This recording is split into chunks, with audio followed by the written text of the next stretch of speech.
हम लोग सुनते हैं ऐसे जो आचार्य लोग होते हैं ना, वो अपनी पोशाकों का बड़ा ध्यान रखते हैं। ऐसे दूर से ही एकदम भोकाल उनका रहता है, अरे गुरुजी आ रहे हैं तो गुरुजी के आगे आगे अगरबत्ती की खुशबू आ रही है, गुरुजी के पीछे पीछे चेले आ रहे हैं। पर आप बहुत हमारे जैसे दिख रहे हैं, आपने ट्राउजर और शर्ट पहनी हुई है। मुझे कुछ ऐसा भारी भरकम पहनना तो उचित नहीं, क्योंकि मेरे काम में बाधा पड़ेगी ना।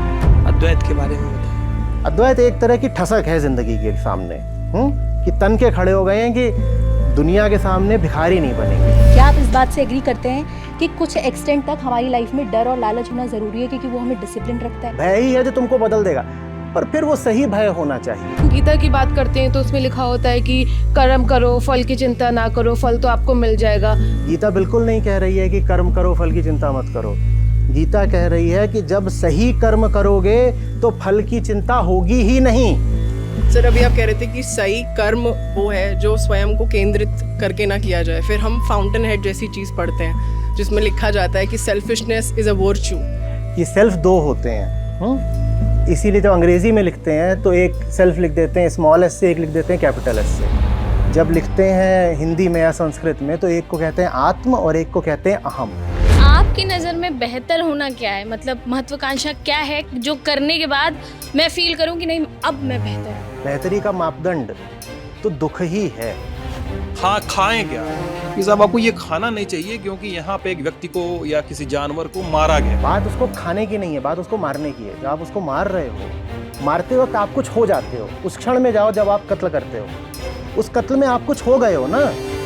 वो जो आप हो गए हो उस क्षण में, वो आपके लिए ही अच्छा नहीं है। Brought to you by Player Spot, India का नया मैदान। Download the app now. नमस्ते, मेरा नाम सौरभ है। यदि कोई धर्म, कोई अध्यात्म, कोई जीवन आपको मुस्कुराने की मुकम्मल वजह नहीं देता तो मुझे उसकी व्यर्थता पर भरपूर विश्वास है। इसलिए खिलखिलाइए, मुस्कुराइए। जीवन में सांस लौट रही है, जीवन में प्रयोजन है, जीवन में अर्थ हैं। आपको लग रहा होगा आज भैया लल्लन टॉप इतनी दार्शनिक बातें क्यों कर रहे हैं, क्योंकि आज हमारे न्यूज़ रूम में, इस कार्यक्रम में guest in the news room में हमारे जो मेहमान हैं वो हैं आचार्य प्रशांत। और आचार्य प्रशांत को जितना मैंने सुना है, मेरी टीम ने सुना है, वो इस बात का खूब ख्याल रखते हैं कि दर्शन का अर्थ, अध्यात्म का अर्थ नकली किस्म की गंभीरता और दुख से खुद को ढांप लेना नहीं है, वरन अपने अपने ज़िंदगी के अर्थों को, अपने उद्देश्यों को पहचानना और उनकी तरफ मुदित भाव से बढ़ना है। मैं आचार्य जी कुछ गलत तो नहीं बोल गया? ये थोड़ा घबराहट रहती है। हम लोग ऐसे बचपन में खूब डांट पड़ती थी कि वाचाल व्यक्ति है, कुछ भी बोल देता है। आप, मुझे बहुत बहुत स्वागत है आपका। जी धन्यवाद। देखिए, मेरा मन तो कर रहा है कि मैं एक न्यूज़ एंकर की तरह बड़े गंभीर से सवाल पूछूं, पर जो असल में है वो कर देता हूँ, ट्रेनिंग को किनारे रख देता हूँ। हम लोग सुनते हैं ऐसे जो आचार्य लोग होते हैं ना, वो अपनी पोशाकों का बड़ा ध्यान रखते हैं, है ना। ऐसे दूर से ही एकदम भोकाल उनका रहता है, अरे गुरुजी आ रहे हैं तो गुरुजी के आगे आगे अगरबत्ती की खुशबू आ रही है, गुरुजी के पीछे पीछे चेले आ रहे हैं। पर आप बहुत हमारे जैसे दिख रहे हैं, आपने ट्राउज़र और शर्ट पहनी हुई है, तो ये थोड़ा इसके बारे में बताएंगे? देखिए, पोशाक का ध्यान तो रखा ही जाना चाहिए, लेकिन किस दृष्टि से, किस उद्देश्य से ध्यान रखा जा रहा है। यहाँ जितने भी लोग बैठे हैं, हम सभी ने पोशाक का ध्यान तो रखा ही है, पर हम चाह क्या रहे हैं अपनी पोशाक से? हम काम करना चाह रहे हैं या भीतर हमारे जो जानवर बैठा है उसको हम और ज़्यादा प्रकटीकरण देना चाह रहे हैं? तो हम कुछ भी करें, कपड़े चुनना भी कर्म ही तो है एक। जैसे हम दुनिया भर में 10 तरह के चुनाव करते हैं जी। हम नौकरी चुनते हैं, हम साथी चुनते हैं, हम कौन सा टीवी चैनल देख रहे हैं हम ये चुनते हैं। वैसे हम ये भी चुनते हैं कि हम कपड़े कौन से पहनेंगे जी। तो सही केंद्र से जो भी किया जाएगा वो सही होगा। अब अगर मेरा उद्देश्य यहाँ पे ये है, यहाँ आने से पहले मैंने जो आपके कुछ पुराने एपिसोड्स हैं वो देखे थे जी। तो अब मुझे पता था कि या तो मैं खड़ा रहूँगा कई घंटे या बैठूँगा जो है, तो मुझे कुछ ऐसा भारी भरकम पहनना तो उचित नहीं, क्योंकि मेरे काम में बाधा पड़ेगी ना। मुझे जो है अपना काम करना है, मेरी पोशाक का उद्देश्य है कि मैं ठीक से अपना काम कर पाऊँ। तो हाँ, किसी की पोशाक का उद्देश्य ही अगर ये हो कि उसे पोशाक के माध्यम से ही इज्जत बटोरनी है, तो फिर वो चीज़ दूसरी हो जाती है। मन न रंगाए रंगाए जोगी कपड़ा। आपके परिचय में ये बात बहुत कही जाती है और हम लोगों को सबको बचपन से बताया भी गया है कि बेटा एक बार 12वीं बोर्ड अच्छे से कर लो और आईआईटी निकल लो, तो हमको लगता है आईआईटी से सीधे सीढ़ी स्वर्ग के सुख की तरफ जाती है। हैं, आपने आईआईटी भी कर लिया, फिर कई लोग आईआईटी के बाद कहते हैं आईआईएम कर लो पक्का, इसके बाद तो सब बहुत अच्छा हो जाएगा। आपने वो भी कर लिया, तो फिर उसके बाद अमूमन लोग कॉरपोरेट में, स्टार्टअप में, इन सब में जाते हैं। तो ये आपकी आईआईटी आईआईएम की जर्नी भी कुछ ऐसी थी, किसी ने बता दिया था कि आप बनना ही इंजीनियर या मैनेजमेंट गुरु चाहते थे? थोड़ा उसके बारे में बताएं ताकि जो दर्शक आचार्य प्रशांत के शुरुआती दौर से, आचार्य बनने के पहले के, वेदांत और अद्वैतवाद इन सब पर बात करने के पहले के दौर से थोड़ा वाकिफ हो जाए। नहीं, आचार्य भी मैं बना वगैरह नहीं हूँ। इसका संबंध अध्यात्म से कम और भाषा से ज़्यादा है जी। तो मुझे प्रशांत सर बोला करते थे। तो मैंने कहा कि सर के लिए हिंदी में कोई शब्द नहीं है क्या? बस इतनी सी बात थी। तो जो शब्द निकल के आ रहे थे, या तो शिक्षक बोल लो या गुरु बोल लो, ये सब बोल लो, मैं कहा तो थोड़े ज़्यादा विचित्र से हैं। अच्छा। तो फिर ले दे करके भाषा ने मुझे इतनी ही अनुमति दी कि आचार्य चुन लो, तो वो चुन लिया गया। उसको आप प्रशांत सर भी कह सकते हैं, उससे अलग कुछ नहीं है। अच्छा। तो वो नहीं है। अब आते हैं कि ये आईआईटी आईएम वगैरह का क्या मसला रहा। देखिए, दुनिया जैसी है, अपने वर्तमान रूप में जैसी हम सबको रोज़ अनुभव होती है, वो मुझे बचपन से ही कुछ पसंद सी नहीं आती थी। मैं बड़ा अंतर्मुखी रहा हूँ। आप में से जिन लोगों ने वीडियो वगैरह देखे होंगे तो उसमें देखा होगा कि बोल रहा हूँ लगातार। मैं बहुत कम बोलना पसंद करता हूँ। अब जब हम लोगों के सामने हैं तब धर्म है, कर्तव्य की मांग है, तब तो जितना बोलना आवश्यक है उतना बोलना ही पड़ेगा, भले ही 6-6 घंटे लगातार बोले जाएं। और सत्र सब हमारे 5-5, 6-6 घंटे के ही होते हैं, उसमें इतना बोलते भी हैं। पर अंतर्मुखी था, बाहर की किसी चीज़ से बहुत ज़्यादा संबंधित होना पसंद नहीं आता था, क्योंकि न दुनिया का आकार प्रकार, न लोगों के चेहरे, उसमें ऐसा नहीं कि अपना कोई अहंकार था कि हम ऊपर हैं लोग नीचे हैं। हम भी लोगों जैसे हैं, हम भी अगर लोग विकृत हैं तो हम भी विकृत ही हैं, लेकिन ठीक नहीं है मामला जो भी चल रहा है। तो उसको ठीक करने के लिए ये था कि एक ही बात पता चलती थी कि साहब कलेक्टर बन जाइए।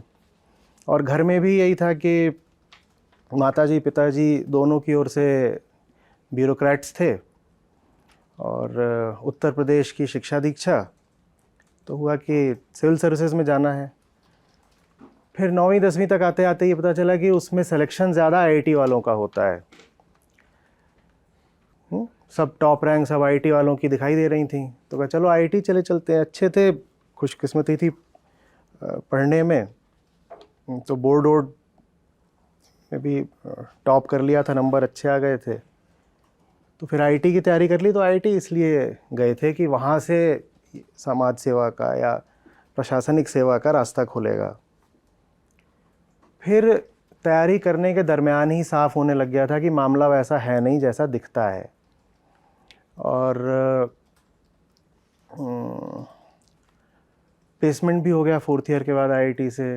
तो जब तक रिज़ल्ट आया तब तक सॉफ्टवेयर में थोड़ा अनुभव ले लिया था, कॉरपोरेट को थोड़ा देख लिया था। रिज़ल्ट जब आया तो पहली बात आईएएस प्रॉपर मिल नहीं रहा था, और दूसरी बात मोहभंग भी हो चुका था।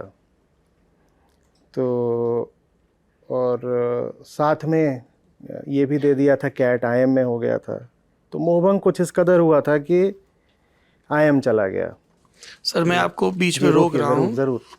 ये आपने ऐसे आईएम में हो गया था आईआईटी में हो गया था, आईएएस में रैंक अच्छी नहीं आई थी, ऐसे मत करिए गुरुजी। नहीं, देखिए आईएएस में रैंक अच्छी नहीं आई थी वो तो तथ्य है। हाँ। क्योंकि आईएएस बनना चाहते थे और उस साल कुछ ऐसा कर दिया था डीओपीटी ने कि सीट्स एकदम ही कम कर दी थी। जो मेरी रैंक आई थी उस रैंक पे आज आसानी से आईपीएस वगैरह बन जाते हैं, पर उस साल नहीं हो पा रहा था। तो आईएम की वास्तव में कम तैयारी करी थी। अब ये खुशकिस्मती ही थी कि हो गया, और सभी में हो गया था। आप बात कर्म की करते हैं, आपकी किताब है उस पर, बड़ी मशहूर किताब है, और आप ये खुशकिस्मत, अब ये विनम्रता की वजह से ऐसा कर रहे हैं क्या कि जो नहीं, आप अपनी वाकई ऐसा उपलब्धियां हुआ है, हैं वाकई ऐसा शैक्षणिक, हुआ है, वाकई ऐसा हुआ। तो ये जो हम लोगों को बताया जाता है कि आईआईटी आईएम के लिए बहुत पढ़ना पड़ता है, बहुत पढ़ना और पड़ता है। बुद्धिमान होना पड़ता है, हाँ, तीक्ष्ण बुद्धि का हाँ, होना हाँ, पड़ता है। आईआईटी के लिए बहुत पढ़ना पड़ता है, यूपीएससी के लिए बहुत सारा रटना पड़ता है, और आईएम में बहुत कम काम करके भी कैट वाला जो एग्ज़ाम है, अब पता नहीं कैसा है, आज से 20 साल पहले की, 22 साल पहले की बात कर रहा हूँ, मेरा तो महीने भर से भी कम की तैयारी में तुक्का लग गया था, तो मैं वहाँ पहुँच गया। हालांकि वहाँ जाके बहुत खुश नहीं था। कहाँ गए थे? अहमदाबाद? अहमदाबाद जी। तो फिर वहाँ 2 साल काटे किसी तरीके से। माहौल अच्छा था पढ़ाई की दृष्टि से, लेकिन मैं तो वहाँ पे प्लेज ही करता रहा। तो खास नाटक तो अपने दूसरे साल में 5 नाटक करे और उसी में अपनी पूरी जान लगा दी। आंतरिक विकास मुझे लग रहा है मेरा काफ़ी हुआ वहाँ पे, क्योंकि माहौल जो कुछ चाहता था उसको विरोध सा देता रहा। वो विरोध देने में भीतर कोई चीज़ बन जाती है, आकार ले लेती है, ठोस हो जाती है। फिर वहाँ से निकले तो एजुकेशन लोन वगैरह था सर पे। 3 साल तक 3 अलग अलग कंपनियों में काम किया, तीनों में बिल्कुल एक एक साल, और तीनों बिल्कुल। किस तरह का काम किया? पहले जी कैपिटल में गया तो वहाँ पे कंज्यूमर फाइनेंस, उसके बाद ECS कंसल्टिंग कंपनी थी, तो उसमें कॉरपोरेट कंसल्टिंग, मोस्टली ऑपरेशंस, और उसमें भी अलग अलग तरीके के क्लाइंट्स। एक बैंक था, एक ऑटोमोबाइल मैन्युफैक्चरर था, तो एक साल में 3 या 4 क्लाइंट्स के साथ कंसल्टिंग का काम। और उसके बाद आखिरी मेरा काम था BCCL के साथ, टाइम्स ऑफ इंडिया। अच्छा। तो वहाँ स्ट्रेटजी ग्रुप में था, और वो फिर आखिरी था। उसके बाद अद्वैत लाइफ एजुकेशन की स्थापना हो गई। तो उसका काम था कि जो कुछ मुझे लग रहा है कि ज़रूरी है, ठीक नहीं है, उस बात को उन तक पहुँचा दो जिनके जीवन में अभी बड़े निर्णय लिए जाने शेष हैं। और बड़े निर्णयों में मैं 2 चीज़ों को बिल्कुल आरंभिक गिनता हूँ, आरंभिक भी लेकिन सबसे केंद्रीय, महत्वपूर्ण भी। पहला नौकरी, दूसरा शादी। और मुझे लगता है कि ज़्यादातर लोगों के लिए ये दोनों बहुत इर्रिवर्सिबल होते हैं, इनको पलटा नहीं जा सकता। ठीक कह रहे हैं आप। तो बल्कि अद्वैत की स्थापना करने से पहले, वो एंटरप्रेन्योरशिप थी, वो करने से पहले ही जब मैं कॉरपोरेट में भी था, तब भी वीकेंड्स पर मैंने अपना ही एक कोर्स बना लिया था, perspectives in leadership through literature. तो लिटरेचर के माध्यम से लीडरशिप की कैसे शिक्षा दी जा सकती है, वो मैं स्टूडेंट्स के सामने, MBA स्टूडेंट्स थे वो, तो उनको पढ़ाया करता था। कौन सी बुक्स हैं जिनका जिक्र आता था उस कोर्स में? हरमन हेस की सिद्धार्थ है जी, things fall apart Chinua Achebe, और मुद्रा राक्षस, और फाउंटेन हेड। मुद्रा राक्षस संस्कृत के जो कवि थे। हाँ हाँ। और फाउंटेन हेड जी। और कहानियाँ थी उसमें कई छोटी छोटी, जैसे थर्स्टिंग फॉर वाटर है एक कहानी, और ऑल माई सन्स, और क्या था, डेथ ऑफ अ सेल्समैन। जी। और तो आप, मैं ये हम, जैसे आपने चिनुआ अचीबे का जिक्र किया, हरमन हेस का जिक्र किया, सिद्धार्थ उनकी बड़ी मकबूल, बहुत मशहूर किताब है। तो मुझे ऐसा लग रहा है कि आपकी साहित्य में शुरू से ही खूब दिलचस्पी रही, खूब पढ़ते हैं आप। हाँ, जितना पढ़ सका। Very interesting. तो मैं इससे पहले कि उस गंभीर सवाल पर आऊँ जिसमें आप हम सबको पहले तो जो बुनियादी चीज़ है, द्वैत, अद्वैत, इन सब के बारे में एक इंट्रोडक्टरी मुझे भी और हमारे बहाने हमारे दर्शकों को भी बताएं। मैं तो कभी IIT गया नहीं, हम में से ज़्यादातर लोग नहीं गए। एक भाई साहब गए थे, वो हमारे साइंस एडिटर थे, और IIM भी नहीं। हम लोगों ने फिल्मों में देखा है, और चेतन भगत और इन सब की किताबों में देखा है ना। तो एक वो फिल्म आई थी 2 स्टेट्स, तो उसमें IIM अहमदाबाद दिखाया गया था। हालांकि उसकी जो बिल्डिंग है, उसकी जो ज्यामिति है, जो उसका आकार, आर्किटेक्चर, उसके बारे में मैंने कुछ पढ़ा, क्योंकि वो बड़ा चर्चित है, उसका जो स्वरूप है, उसको जैसे बनाया गया। तो ज़िंदगी वहाँ पर कैसी होती है, क्योंकि बहुत सारे लोग जिस आयु वर्ग को आप ख़ास तौर पर संबोधित करना चाहते हैं, वो IIT और IIM को लेके बहुत सारे ख्वाब बनाते हैं। देश के सर्वश्रेष्ठ इंस्टीट्यूट हैं बिला शक, पर अक्सर हम अपनी जो राय है वो सिनेमा देखकर बना लेते हैं। हमारे एक मित्र थे, तो वो अपने पिताजी के साथ जा रहे थे, थोड़ा सा पहाड़ी इलाका था, और ड्राइवर बोला आगे कि सर वो गाड़ी के ब्रेक नहीं लग रहे हैं। तो उसने एकदम से दरवाज़ा खोल दिया दोस्त ने। तो पिताजी ने कहा ये क्या कर रहे हो? तो उसका क्यों कूदना नहीं है क्या?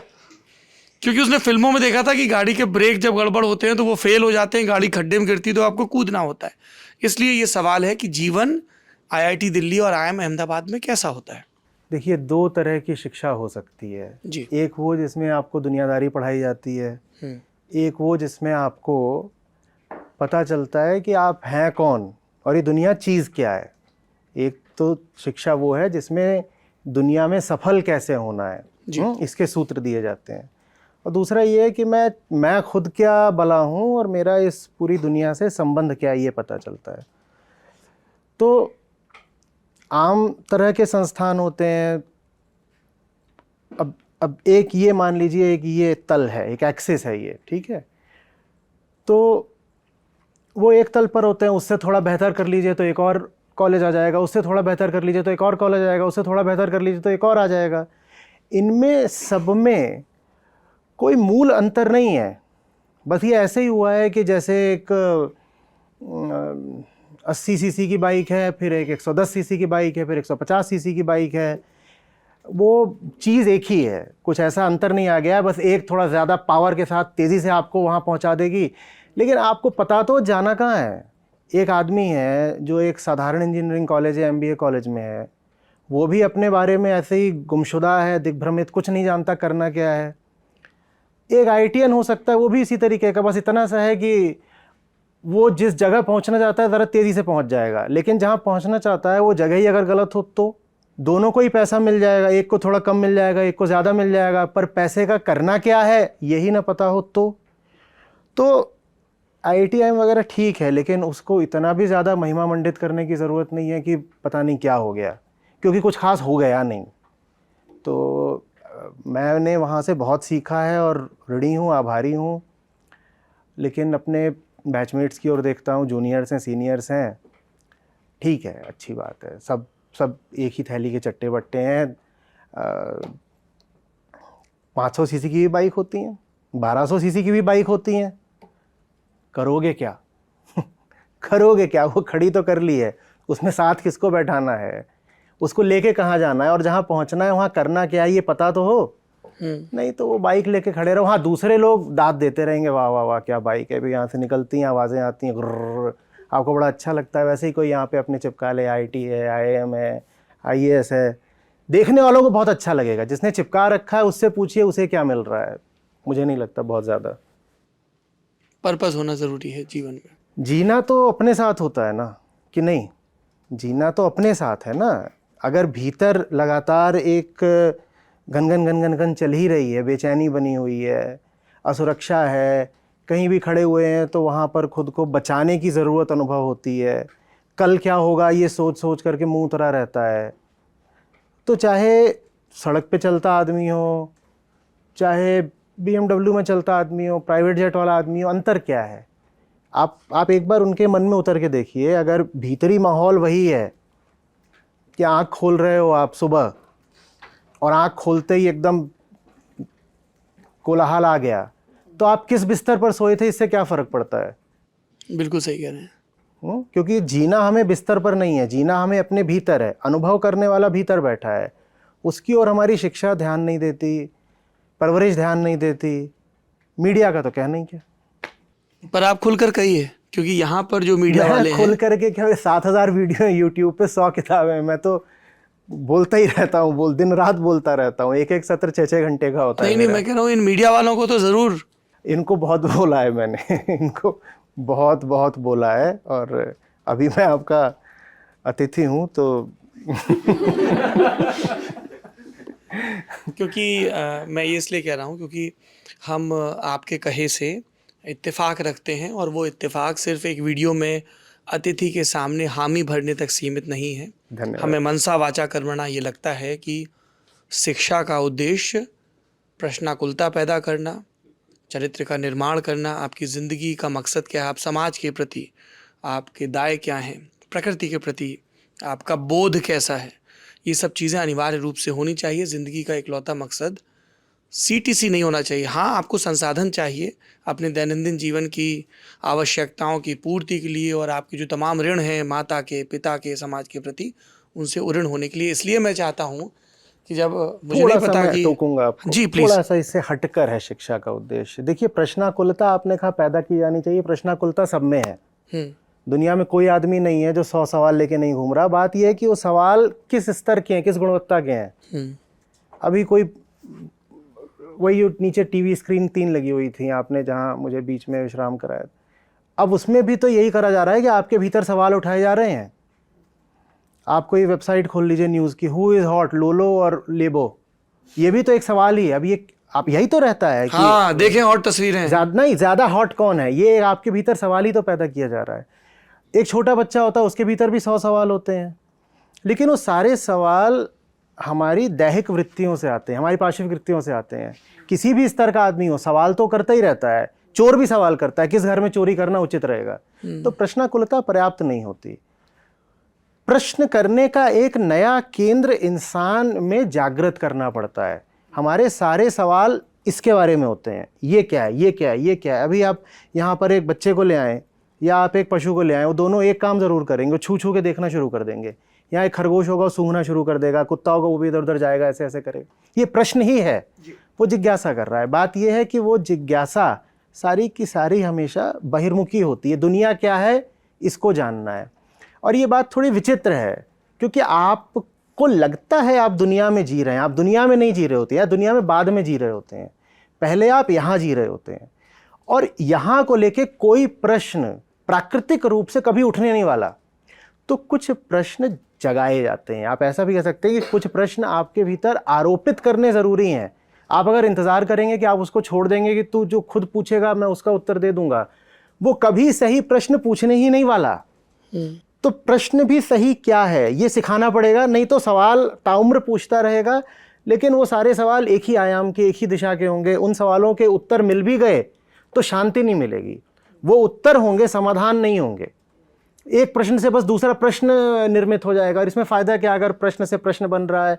वो एक तरह की फिर कोरी बौद्धिकता हो जाती है। आप बुद्धिजीवी अपने आप को कह सकते हैं, लेकिन आप ये नहीं कह पाएंगे कि आप सफल जीवी हैं।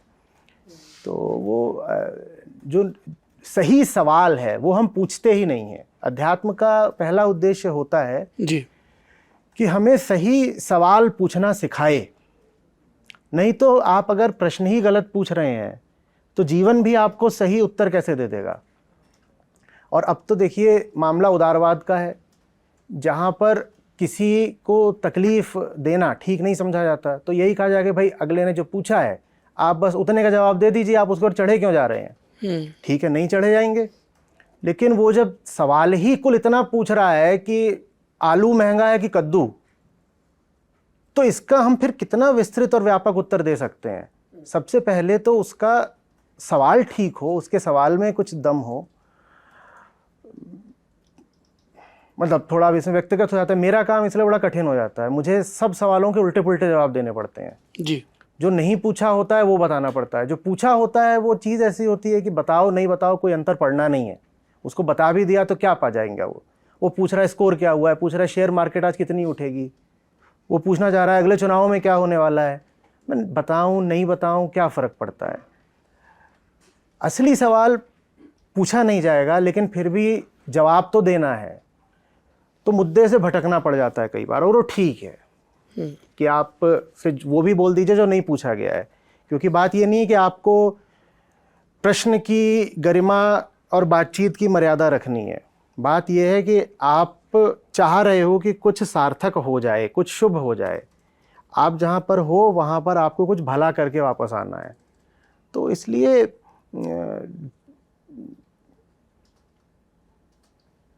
अगर आपको लगता हो, कभी अपने दिल से लगता हो कि कोई बात है जो बतानी ज़रूरी है, तो पूछने वाले के सवाल का इंतज़ार मत करिएगा, क्योंकि हो सकता है कि जो चीज़ वो उसको ज़रूरी है सुननी, वो सवाल वो पूरी ज़िंदगी ना करे, वो सवाल वो पूरी ज़िंदगी ना करे। सही सवाल पूछना कोई हल्की सस्ती बात थोड़ी ही है, वो सवाल आएगा ही नहीं। लेकिन आपके पास अगर कुछ है बताने लायक, आपको अपनी ओर से ईमानदारी से भरोसा है, तो आप बोल दीजिएगा।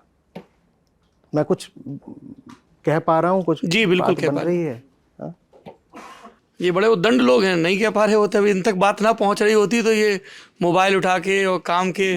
मैं भी बहुत उद्दंड ही रहा हूँ, और मुझे सबसे ज़्यादा आनंद आज तक ऐसे स्टूडेंट्स के साथ ही आया है जो सुनने को राज़ी नहीं होते थे। अब तो ये है कि कुछ लोग आचार्य जी करने लगे हैं, तो फिर भीड़ इकट्ठी हो जाती है तो बोलते नहीं हैं, तो मैं तो उनको फिर प्रवोक करता हूँ, कोंचता हूँ कि पूछो, प्रतिप्रश्न करो, उलझो, तब जा कर के बात खुलती है ना। क्योंकि न उलझना एक तरह का डिफेंस मैकेनिज़्म होता है। फिर ऐसा होगा कि जैसे आप एक पारदर्शी शीशे के पीछे बैठे हैं, मैं जो भी बात कह रहा हूँ वो टकरा के वापस आ रही है, तो वो जो आवागमन है, टू एंड फ्रो है, वो बहुत ज़रूरी है। तो मैं चाहूँगा कि आप लोग कृपया करें, क्योंकि वो करके आप मुझ पे एक तरह की कृपा भी करेंगे। मेरे पास अपनी ओर से बोलने को बहुत नहीं होता है, आप जब कुछ बोलेंगे तो मेरी ओर से कुछ, फिर इधर से भी कुछ उछलेगा। मैं इनकी तरफ रुख करूंगा, उससे पहले अगर आप हमें, चूंकि अद्वैत फाउंडेशन नाम है, अद्वैत के बारे में बताएं। देखिए, द्वैत क्या है, मैं देख रहा हूँ, आप खड़े हैं, द्वैत है। एक देखने वाला, एक दिखने वाला, इसको द्वैत बोलते हैं। जानने वालों ने हमें समझाया है कि यही पूरे जीवन का दुख है। मैं बैठा हूँ, मैं अपने आप को कह रहा हूँ कि मैं देख रहा हूँ, मैं दृष्टा हूँ, और ये सब मुझे दिख रहा है, ये दृश्य है, या मैं छूने वाला हूँ और ये चीज़ छूने की है, या मैं अनुभव करने वाला हूँ, ये सब अनुभव करने की चीज़ है। यही जीवन का दुख है। क्योंकि जब आप कहोगे कि मैं हूँ और संसार है और ये दो अलग अलग इकाइयाँ हैं, तो उसमें आपके भीतर हमेशा एक अतृप्ति, एक अपूर्णता रहती है, और उसको आप संसार से पूरा करना चाहते हो जी। तो ये द्वैत है कि दो हैं। द्वैत का मतलब है ये दो हैं, और ये दोनों असली हैं, सत्य हैं। जो इधर बैठा हुआ है अनुभोक्ता, और जो उधर दिखाई दे रहा है जगत, या जो आपका ज्ञातव्य विषय है, जो दृश्य है, जो ज्ञेय है, इन दोनों को ही सच मानते हैं। हम मानते हैं कि नहीं मानते हैं? तो हम द्वैत में जीते हैं। हम कहते हैं मैं हूँ, मैं सच हूँ, और ये दूसरी चीज़ है, ये भी सच है जी। और मेरा और इसका रिश्ता हमेशा अपूर्णता का रहता है, क्योंकि ये कभी पूरा पड़ता नहीं ना। ये माने क्या, मटेरियल, ये कभी पूरा पड़ता नहीं। तो वहाँ से फिर अद्वैत आता है। वहाँ से अद्वैत आता है कि तुमको ये पूरा नहीं कर पाएगा जब तक तुम अपने आप में पूरे नहीं हो, जब तक तुम ये नहीं देख रहे कि तुम्हारे भीतर ऐसा क्या बैठा हुआ है जो तुमको बेचैन रखता है। इसको अपने भीतर भर भर के पूरे नहीं हो पाओगे। ये अद्वैत है। समझ में आ रही बात? हमारी ज़िंदगी क्या है? मैं अधूरा हूँ। बच्चा बचपन से ही पैदा होता है, वो ऐसे आँख खोलता है, ऐसे मुट्ठी इधर उधर छूने की कोशिश शुरू कर देता है। ये द्वैत है। द्वैत हमारी आम मानसिकता है। द्वैत हमारी मूल अहम वृत्ति है। मैं हूँ और ये दुनिया है, मुझ में कुछ कमी है जो इस दुनिया से पूरी होगी, या ये दुनिया बड़ी भयानक चीज़ है और मुझे इससे बच के रहना है। लेकिन दोनों ही स्थितियों में इस दुनिया से मेरा एक बड़ा महत्वपूर्ण रिश्ता है। इसको कहते हैं द्वैत। ठीक है। अद्वैत कहता है आपके भीतर जो बेचैनी है उसको हटाने के लिए आपको दुनिया को नहीं पाना है, आपको अपने भीतर से कुछ हटाना है। तो इसलिए अद्वैत वेदांत की जो पूरी प्रक्रिया है वो नेति नेति की होती है, नकार की, निगेशन की। आप अपने भीतर ही अपना दुश्मन रख के बैठे हुए हो। अब बाहर से आप 100 चीज़ें अपने भीतर भर लोगे तो भी जो भीतर गड़बड़ थी वो थोड़ी आपने ठीक कर ली। तो पाने की जगह, संचय करने की जगह कि ये उपलब्धि कर लूँ, उपलब्धि कर लूँ, जो भीतर आपने गड़बड़ बैठा रखी है आप उसको साफ करने पे ज़्यादा ध्यान दें। हाँ, उसको साफ करने के लिए अगर आपको बाहर से कुछ हासिल करना है तो ज़रूर करें। माने फिर क्या हुआ? माने ये हुआ कि दुनिया में सार्थक जीवन का उद्देश्य ये होना चाहिए कि बाहर से मैं वो सब पालूं जो भीतर की सफाई कर दे। बाहर से मैं भाग रहा हूं। नहीं, आप बिल्कुल हम तक पहुंच रहे हैं। पहुंच रहा हूं। तो ये बात इतनी सटीक है, इसीलिए पहली बात वेदों का मर्म वेदांत, और वेदांत में भी जो सबसे प्रतिष्ठित धारा है वो फिर अद्वैत वेदांत है। तो अद्वैत ये है, अद्वैत एक तरह की ठसक है जिंदगी के सामने, कि तन के खड़े हो गए हैं कि दुनिया के सामने भिखारी नहीं बनेंगे। ये काव्यात्मक तरीके से अद्वैत हो गया कि तुम्हारे सामने झुकना नहीं है, रीढ़ सीधी रखनी है। हम में कुछ कमी नहीं है, हमारी तकलीफ ये है कि हम में कुछ अतिरिक्त है, कुछ ज़्यादा है। तो हमें कुछ पाना नहीं है, भीतर ही जो ज़्यादा हो गया उसकी सफाई करनी है। हाँ, सफाई करने के लिए साबुन अगर बाहर से मिलता हो तो ले आएंगे, और साबुन कमाने के लिए फिर 4 रुपया अगर कमाना पड़ेगा तो कमा लेंगे। पर वो 4 रुपया कमाने का उद्देश्य ये नहीं है कि उसको जेब में ठूस लेंगे। 4 रुपया इसलिए कमा रहे हैं ताकि कुछ ऐसा साबुन ले आएँ जो भीतर की सफाई कर दे। ये अद्वैत है, और ये मुझे एकदम प्यार सा था मुझे इससे, जब से मैंने इसको जाना अपने कॉलेज के ही दिनों से। झुकने की नहीं बात कर रहा है, साफ करने की बात कर रहा है। ये सारी चीज़ कि कहीं कोई अथॉरिटी है उसके सामने आके नमन कर दोगे तो ये हो जाएगा, वो हो जाएगा, 50 चीज़ें। तो भीतर जो बागी बैठा था उसको वो सब थोड़ा भाता नहीं था। अद्वैत सही लगा कि यार गड़बड़ तो हम में है, ज़रूर है, मानते हैं 100 तरह के दोष अपने भीतर हैं, लेकिन उन दोषों का इलाज ये नहीं है कि बाजार से कुछ खरीद लाए या बढ़िया शादी कर ली या 10 लाख वाली नौकरी, वो सब कुछ नहीं होगा। भीतर के दोष अगर हटाने हैं तो जहाँ दोष है वहीं पे ध्यान देना होगा और कहना होगा कि इसकी वजह से झुकना बहुत पड़ता है, इसकी वजह से दुनिया लात बहुत ज़्यादा मारती है और लतखोर हम हैं नहीं। तो फिर भीतरी सफाई करेंगे। समझ रहे हैं ना बात को? ज़रूरत ही ना पड़े किसी के सामने झुकने की। लालच अगर नहीं है तो काहे को झुकोगे कहीं पर? डर नहीं रहे हो तो कौन बंधक बना सकता है? ये अद्वैत है। अपने भीतर देखो, भीतरी सफाई कर लो, बाहर के सारे दुश्मनों को जीत लोगे। बाहर का कोई तुम्हारा कुछ नहीं बिगाड़ सकता। डरे तो हम सभी रहते हैं ना, बाहर ये बड़ा है, वो बड़ा है, और राजा बन के घूम रहा हो, बड़ा आदमी है, यहाँ ऐसा है, वहाँ ऐसा, सब तो वो नहीं बड़ा है। हमने भीतर छुटपन बैठा रखा है, उसको साफ कर दिया तो बाहर का कोई होगा, राजा होगा, कोई होगा। इसीलिए फिर जानने वालों ने फ़कीरों को बादशाह बोला है, इसी वजह से वो बादशाह से ही बड़ा होता है।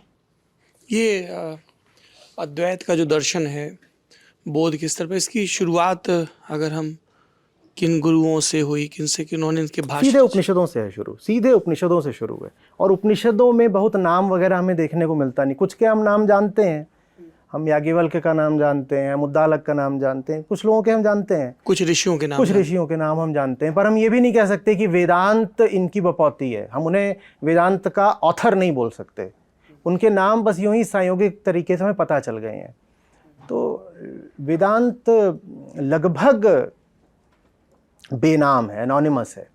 हमें नहीं पता कि वो किन ऋषियों से आया है, और उन्होंने अपना नाम नहीं बताया या रुचि नहीं रखी, छुपाने में भी रुचि नहीं रखी। कभी पता चल गया तो चल भी गया। ये बात वेदांत दर्शन की ही गहराई के समतुल्य है, क्योंकि अगर वो ज़रा भी हल्के लोग होते तो सबसे पहले अपना नाम छाप देते। जी। और अद्वैत? देखिए, वेदांत वो है जो आपको उपनिषदों में, ब्रह्म सूत्र में, वेदांत सूत्र में और भगवद गीता में मिलता है। उसकी फिर अलग अलग लोगों ने अपने अपने अनुसार व्याख्या की, टीका, भाष्य, ये सब अपना करा है। तो उसका जो आपको अद्वैत का जिनको श्रेय दिया जाता है पारंपरिक ऐतिहासिक रूप से, वो तो आचार्य शंकर हैं। जी, ठीक है। लेकिन मेरे देखे अद्वैत वेदांत उपनिषदों में ही निहित था। आचार्य शंकर ने बस उसका स्पष्टीकरण, प्रकटीकरण कर दिया, जन सामान्य में उसको व्यापक कर दिया और बात को बिल्कुल खोल के रख दिया, कई तरह के प्रकरण ग्रंथ स्थापित कर दिए। तो बाकी वेदांत ही अद्वैत वेदांत है। जो उसमें बाकी बातें हैं, द्वैत अद्वैत हो, विशिष्ट अद्वैत हो, वो सब गलत नहीं है, पर वो सब अद्वैत में समाये हुए हैं। जितनी भी बातें माधवाचार्य, रामानुजाचार्य इन्होंने बोली हैं, उनमें से कोई भी ऐसी नहीं है जो गलत हो। वो सबकी सब सम्माननीय और बिल्कुल सही बातें हैं, पर वो सबकी सब जा कर के अद्वैत दर्शन में समा जाती हैं। भाई कैसे, थोड़ा बोलूं अगर आप लोग? जी प्लीज। हाँ। अब मेरा रोजमर्रा का अनुभव तो द्वैत का ही है, तो मैं कैसे बोल दूं कि द्वैत गलत है? मैं कैसे बोल दूं द्वैत गलत है? क्योंकि मैं पैदा हुआ हूं, मुझे तो यही लग रहा है कि ये भी सत्य है। सत्य माने क्या? जो धोखा नहीं दे रहा है उसे सत्य बोलते हैं। जो धोखा नहीं दे रहा, जो हमें लग रहा है असली है, सिर्फ ऐसा नहीं है कि सपना है या भ्रम है, उसको हम सत्य बोलते हैं। शास्त्रीय तरीके से कहते हैं कि जो नित्य है वो सत्य है। नित्य माने वो जो कल बदल नहीं जाएगा, ठीक है, जो कल बदल नहीं जाएगा। जैसा हमको लगता है वैसा आज है, वैसा कल रहेगा, परसों रहेगा, उसको नित्य बोलते। तो द्वैत तो मुझे लगता ही है कि है, तो मैं उसे गलत नहीं बोल सकता। बात बस इतनी है कि अगर द्वैत है तो कष्ट भी है, दुख भी है। अगर द्वैत है तो दुख भी है, इसीलिए द्वैत को अंतिम नहीं मान सकते। लेकिन ईमानदारी का तकाजा यह है कि शुरुआत द्वैत से की जाए, लक्ष्य अद्वैत को बनाया जाए। और जब आप इन दोनों को एक साथ जोड़ देते हैं तो विशिष्ट अद्वैत आ जाता है, जो कहता है कि हाँ भाई, सामान्य दृष्टि से देखो तो द्वैत है, लेकिन यदि तुम वहां पहुंच जाओ जहां अहंकार शून्य हो गए, भीतर जो बीमारी बैठा रखी थी उसका इलाज कर लिया, तो फिर अद्वैत है। तो मैं इनको सबको जो है वो अद्वैत में ही समाहित मानता हूँ। बाकी ठीक है। जितनी धाराएं हैं। जी, किसी को कोई सवाल पूछना है? अरे बाप रे, काफी लोग हैं। हाँ, तुम बैठे भी पूछ सकते थे आज। आ जाओ। गुरुजी आपसे सवाल पहला इधर आचार्य, ही प्रेफर्स बीइंग कॉल्ड आचार्य। ये देखो तो होता क्या है यार, देखो हमको डांट पड़ी, तुम खींच रहे हो माइक, तो लोग इसकी ऐसे व्याख्या करते हैं कि ये माइक भी नहीं देता किसी को, खींचता रहता है, बीच में काट देता है। भाई ये माइक पकड़ने का दायित्व तो मुझे दिया गया है, सवाल कोई भी पूछ सकता है। जी पूछिए। आपने कहा कि अंदर के जो आपके दुश्मन हैं इनको कैसे आप आइडेंटिफाई करें? लालच है, मान लीजिए कि अगर कोई आदमी कर्म कर रहा है तो ये सब चीज़ें तो साथ में जुड़ती जाएंगी ना सर। उपनिषद बहुत सीधे तरीके से बोलते हैं जो कर रहे हो उसको देख लो, जो कर रहे हो उसको देख लो, और जो कल किया कृतः स्मरम, जो कल करा उसका स्मरण कर लो, और फिर ये देख लो कि क्या पा रहे हो वो सब करके। अभी अपनी स्थिति को देख लो, थोड़ा अपने से प्रेम होना चाहिए, थोड़ा अपने प्रति संवेदनशीलता होनी चाहिए ना, हमें अपने प्रति सेंसिटिविटी होनी चाहिए। ऐसा नहीं होना चाहिए कि सरदर्द हो रहा है लेकिन दबाव में काम करने के इतने अभ्यस्त हो गए हैं कि सरदर्द पता लगना बंद हो गया। तो कह रहे हैं कि अपने आप को देखो और फिर ईमानदारी से पूछो, क्या तुम्हें ऐसा ही होना था? क्या ये अधिकतम है, उच्चतम है जो तुम हो सकते हो? पूछो दिल से। और उसके बाद लगे सब ठीक है तो सब ठीक है, हम कोई दबाव नहीं बनाते। लेकिन अगर लगे कि साहब ज़िंदगी बेहतर हो सकती थी, बेहतर जिया जा सकता था, लेकिन हम गड़बड़ कर रहे हैं कुछ, तब जान लो कि भीतर एक दुश्मन बैठा है और पता चल जाएगा कि कौन सी वो चाल चल के तुमको फंसा रहा है। पता कैसे चलता है? ये पता कैसे चलता थोड़ा है? उदाहरण से पूछो। उदाहरण जैसे मान लीजिए कल मेरा अभी का दूं? मैं पहले एक चीज़ पूछता हूँ फिर आप दीजिए सर, कि सुबह मान लीजिए मेरा कोई मेरी कलीग है या मैं हूँ, मुझे ऑफिस नहीं आना है, मैं कुछ भी कारण हो जो मैं बता नहीं सकता। अब सुबह उठ के फिर हमको 9 बजे उठ के फिर वो मीटिंग आइडिया टाइप करने, वो बताने, वो चीज़ें अगर मान लीजिए जिस दिन मेरा मन नहीं है करने का, तो फिर मैं अंदर से तो ऊपर से कर रहा हूँ लेकिन अंदर से खुश नहीं हूँ। अगर ये चीज़ मैं अपने सीनियर्स को बताता हूँ तो ये बहुत क्रांति मानी जाएगी, ऊपर से जाएगा। मतलब मैं आपके बात से इत्तेफाक रख रहा हूँ लेकिन ये टफ बहुत है सर। ये आपने जितना भी बताया बना दिया, ये टफ बना किसने दिया? आपको नहीं आना दफ्तर, आप मत आओ, पर फिर आप तनख्वाह की उम्मीद मत रखना बस। तो ये किसने टफ बनाया है? क्लैरिटी हो गई। ये टफ आपके लोभ ने बनाया ना। तो वेदांत कहता है कि जो अपना लोभ है इसको जान लो, इसने ही तुमको दास बना रखा है।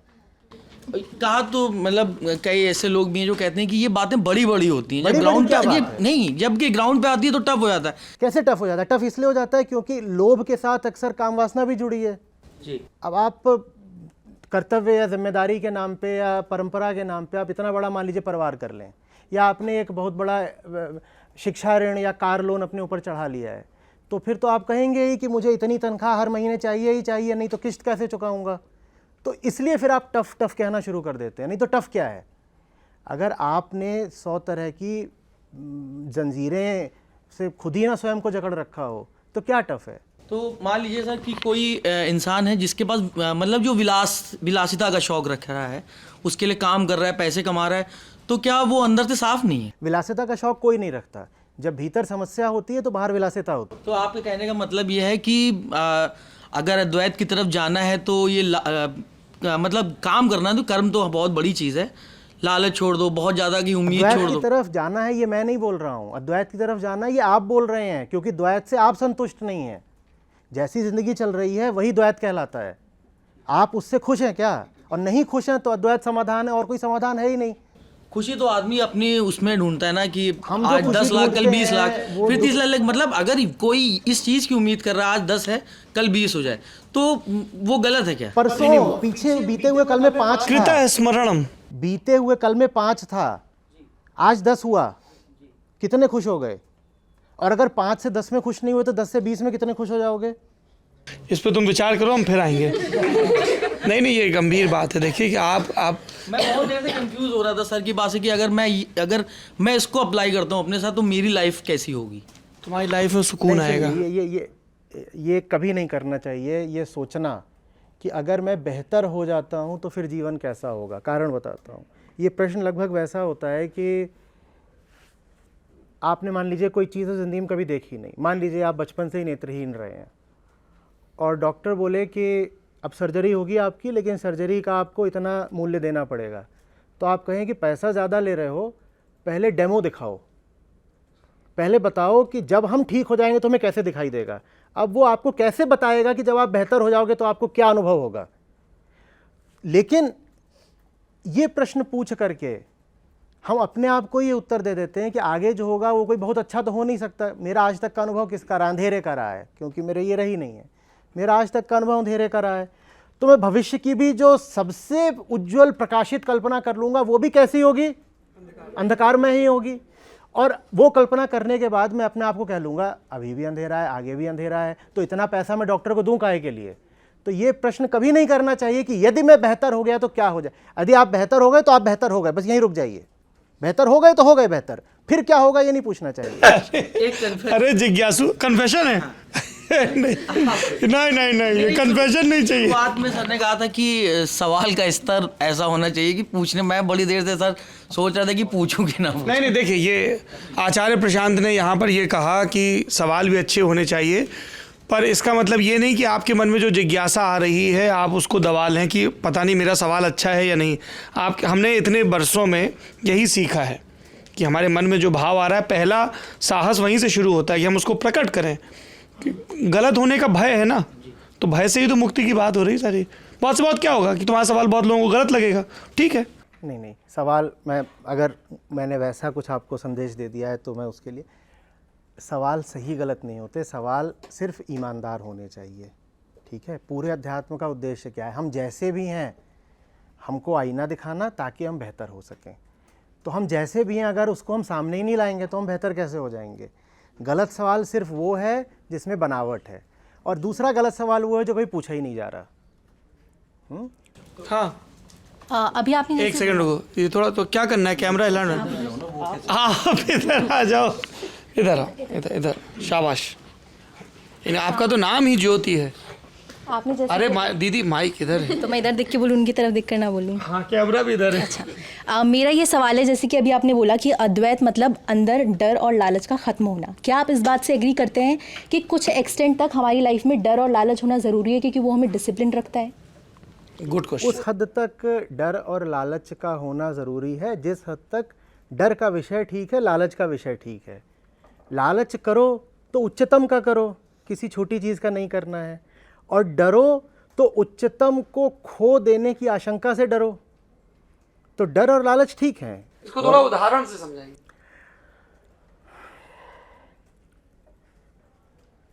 मुझे जो मेरी एसेंशियल पीस है वो बहुत प्यारी है। तो कोई ऐसा माहौल बन रहा होगा जब कि जहाँ मुझे दिख रहा होगा कि, और यहाँ मैं कह रहा हूँ तो मैं से आशय ये व्यक्ति नहीं है, उदाहरण के तौर पे, जहाँ मुझे दिख रहा हो कि यहाँ पे ये खतरा होगा कि इतना कुछ ज़बरदस्त हो सकता है कि वही चीज़ हिल जाए, तो फिर वहाँ पर मैं अगर डर जाऊं तो वो डर शुभ है, फिर उस डर को सावधानी कहेंगे। सावधानी कहेंगे। हमारे पास देखिए, हम बड़ी नाजुक हालत में रहते हैं ना। ज़िंदगी तो कुल मिला करके ऐसे ही है, गोल मोल ऐसे ही चलती है, फिर वैसे ही ख़त्म हो जाते हैं। भीतर एक ही अच्छी चीज़ है, और वो है कुछ बेहतर हो जाने की संभावना। और वो संभावना बड़ी छोटी सी होती है, एकदम नेसेंट होती है, उसको पालना पड़ता है बच्चे की तरह। बच्चे को लेकर डरना अच्छी बात है ना। तो वैसे ही हम जो बेहतर से बेहतर हो सकते हैं, वो चीज़ हमारे भीतर बड़ी नाजुक हालत में है, एक बिल्कुल निरीह बच्चे की तरह है। उसको लेकर डरना चाहिए, कहीं उसे खो ना दें। और उसको खोना कल्पना नहीं है, ज़्यादातर लोग उसको खोए ही बैठे हैं। ज़्यादातर लोगों ने जो वो हो सकते थे उस संभावना का कत्ल होने दिया है, या उस संभावना को बेच खाया है। तो डर तो शुभ है, लेकिन डरो इस बात से नहीं कि ये पानी गिर जाएगा या ये शर्ट कोई चुरा लेगा। किसी ऊंची चीज़ से डरो। आपके घर में एक छोटा बच्चा हो और आपने कुछ उबलने को चढ़ा रखा हो रसोई में, जो आपने उबलने को चढ़ा रखा उसकी भी कुछ आवाज़ आ रही है, और इधर बच्चा है उसकी आवाज़ आ रही है। इन दोनों में से किसको लेके आप में डर उठना चाहिए तत्काल? बच्चे को। तो डर का भी विषय सही होना चाहिए, डर भी सही केंद्र से आना चाहिए। हम खूब डरते हैं, पर हम बिल्कुल जो एकदम कहिए कि दो कौड़ी की चीज़ें उनको लेकर डरे रहते हैं, जो रहें ना रहें कोई फ़र्क नहीं पड़ना, उनको लेके तो हम एकदम भयभीत रहते हैं। और जो चीज़ बचाने लायक थी उसको हम बचा नहीं पाए, उसको हम रोज़ खो रहे हैं और हमें धेले का अंतर नहीं पड़ रहा, उसको लेके हमें कोई डर नहीं है। तो डर अच्छी बात है, संतों ने यही समझाया है। कहते हैं चिंता भी अच्छी बात है, राम की चिंता करो। डरना भी अच्छी बात है, भय बिनु होए न प्रीति, भय पारस है जीव को, निर्भय होए न कोय। कहते हैं भय बहुत अच्छी चीज़ है, निर्भय होना गलत है, भय ही है जो तुमको बदल देगा, पर फिर वो सही भय होना चाहिए।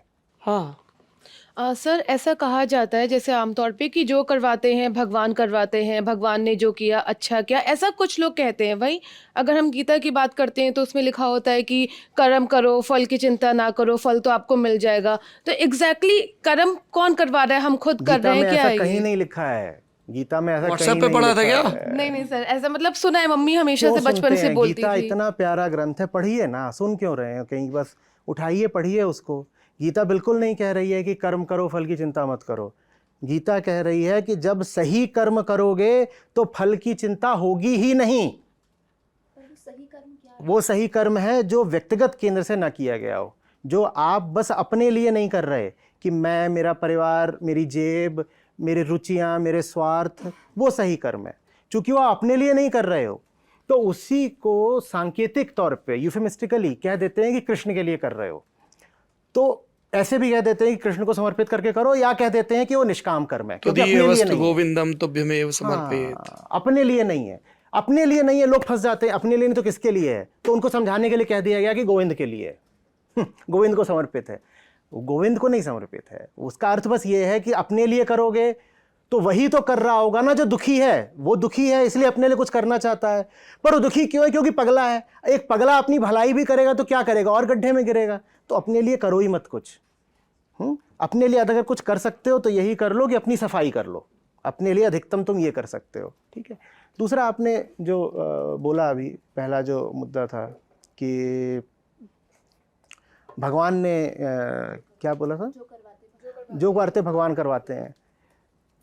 ये जो पूरा क्रिएशनिज्म है कि एक भगवान है जिसने ये बनवाई है, इसका वास्तव में आप यदि सनातन धारा से आ रही हैं, अगर नहीं भी आ रही हैं और आपकी दर्शन में रुचि है, तो इसका वेदांत से दूर दूर तक कोई संबंध नहीं है।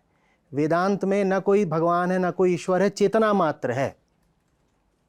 तो ये जगत कहाँ से आ रहा है? ये आपकी चेतना से आ रहा है। आपको दिख रहा है इसलिए है, किसी ने बना नहीं दिया।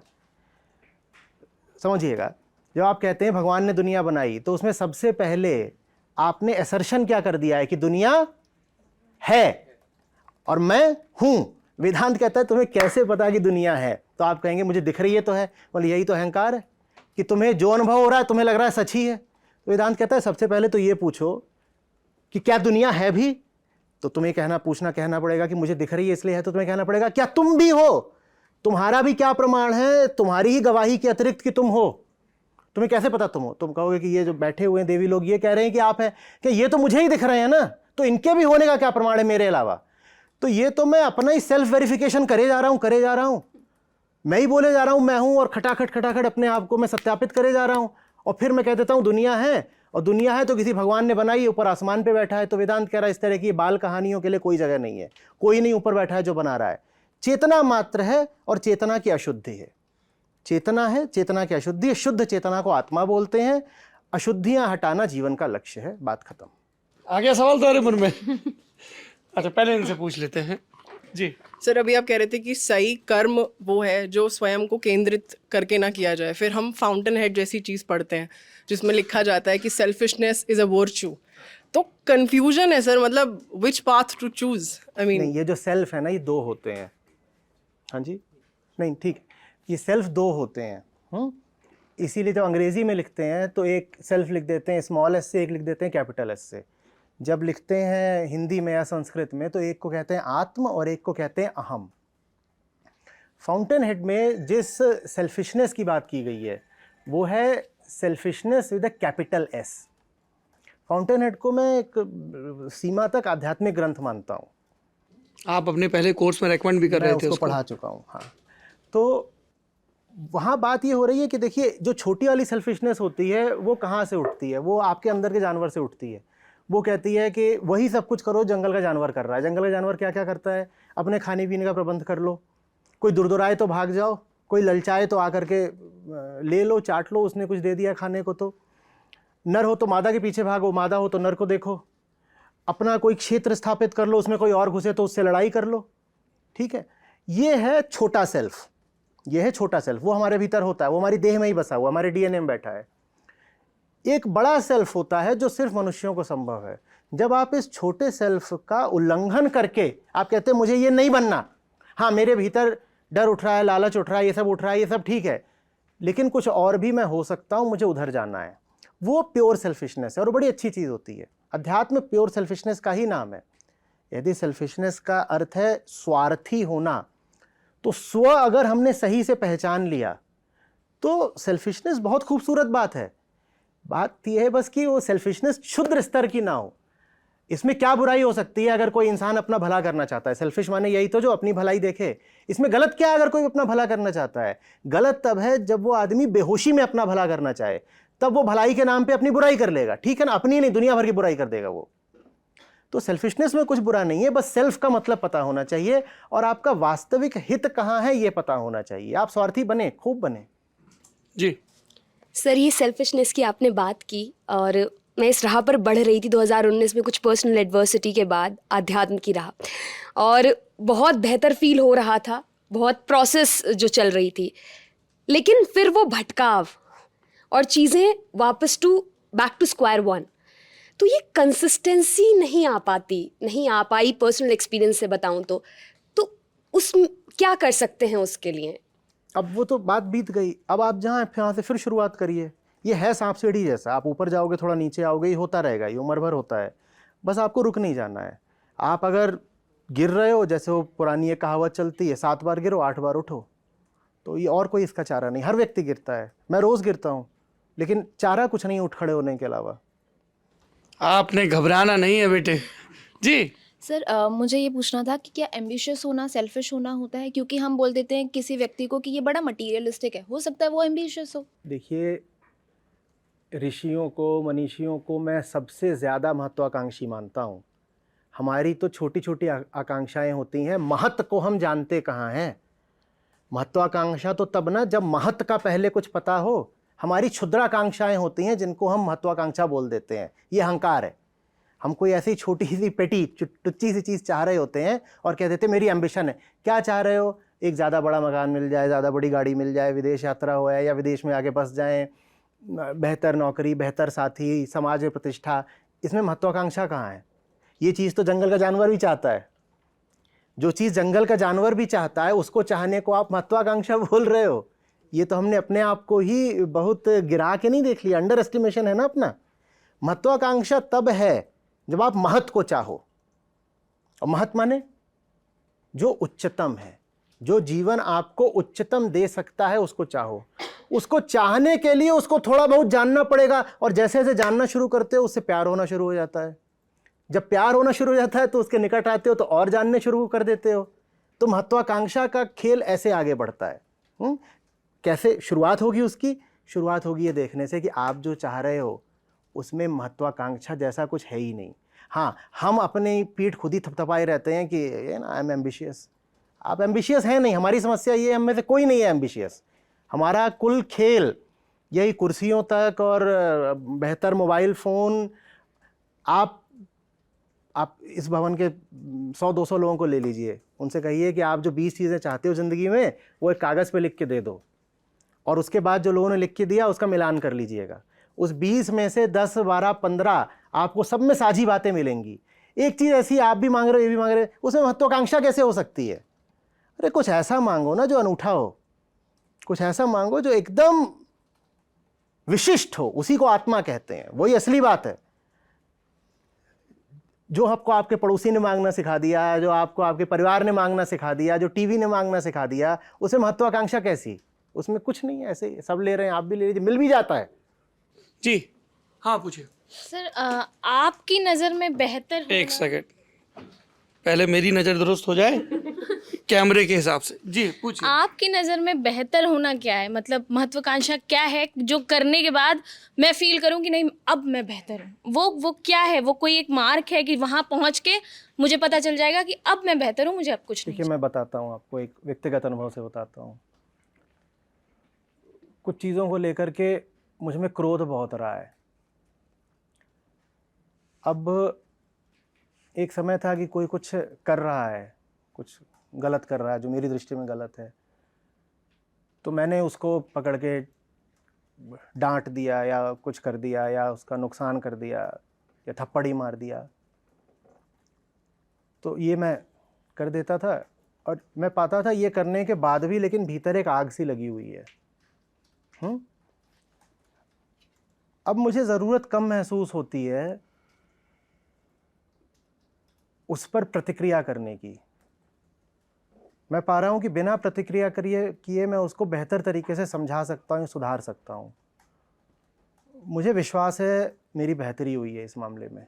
पता चल जाता है जो चीज़ आपको खोखला छोड़ दे रही है और उद्विग्न छोड़ दे रही है वो आपके लिए बेहतर कैसे हो सकती है। आपका अपना अनुभव गवाही है कि आपके साथ जो हो रहा है वो ठीक नहीं है। आप कहीं से लड़ के आते हो, भले लड़ाई आपने जीत ली हो, ठीक है, वो लड़ाई आप जीत के आए हो, लेकिन आप भीतर ही भीतर अभी कुछ कचोट रहा है, अच्छा सा नहीं लग रहा है। दुनिया आपको कह रही होगी विजेता विजेता, आपको भीतर से तो अच्छा लग नहीं रहा, क्योंकि आपको पता है कि जो करा आपने वो कुछ ठीक हुआ नहीं है। क्यों ठीक नहीं हुआ अभी उतना ज्ञान नहीं है, लेकिन फिर भी अनुभव हो रहा है कि ये तो कुछ ठीक हुआ नहीं है। उससे आप जब बेहतर होने लग जाते हो तो पता चल जाता है। देखिए, बेहतरी का मापदंड तो दुख ही है। ये सारी प्रगति, सारे अध्यात्म की ज़रूरत काहे के लिए है? अगर हम एकदम ठीक होते तो आपको क्या पड़ी थी कोई धर्म ग्रंथ पढ़ना, या आपको क्या पड़ी थी दुनिया में कुछ भी करना? आप पर्यटन करने काहे के लिए जाते अगर आप बिल्कुल ठीक होते? हम जो कुछ भी करते हैं इसलिए करते हैं क्योंकि हम भीतर ही कहीं ना कहीं संतप्त हैं। वेदांत तापत्रय की बात करता है। 3 तरीके के ताप माने 3 तरीके के दुख, 3 तरह के ज्वर, गर्मी, बुखार भीतर है। उन्हीं को हटाने के लिए पूरा अध्यात्म है। तो आप पूछ रहे कैसे पता चले बेहतर हो रहे हैं? आप देख लीजिए आपका दुख कम हो रहा है कि नहीं। जी आचार्य जी, एक सफल इंसान कौन है? पहले तुम आचार्य जी को प्रॉमिस करो कि इतने अच्छे सेशन के बाद उनको घेवर खिलाओगी। हाँ। ये हमारी पूरी टीम को घेवर खिलाती है। जी, मैं जयपुर से और वहाँ से लेके आती हूँ। एक बहुत सफल इंसान कौन है? पहले विफलता तो पता हो।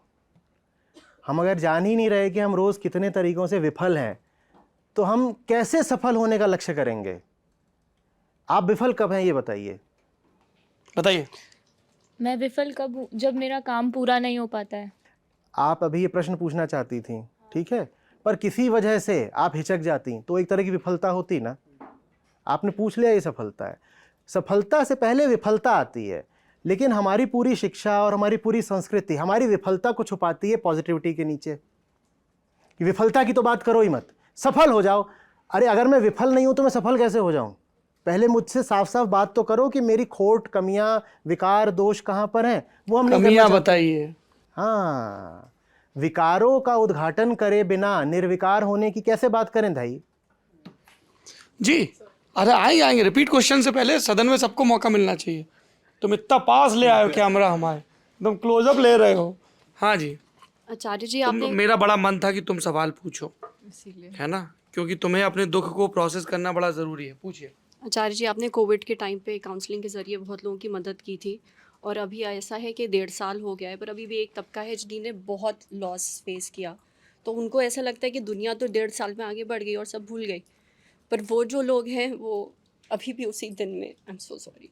No, never feel sorry for your tears. पहली चीज़, आपने सवाल पूछा है ना, और सरवत का जो सवाल है वो दरअसल हमें से बहुत का सवाल है।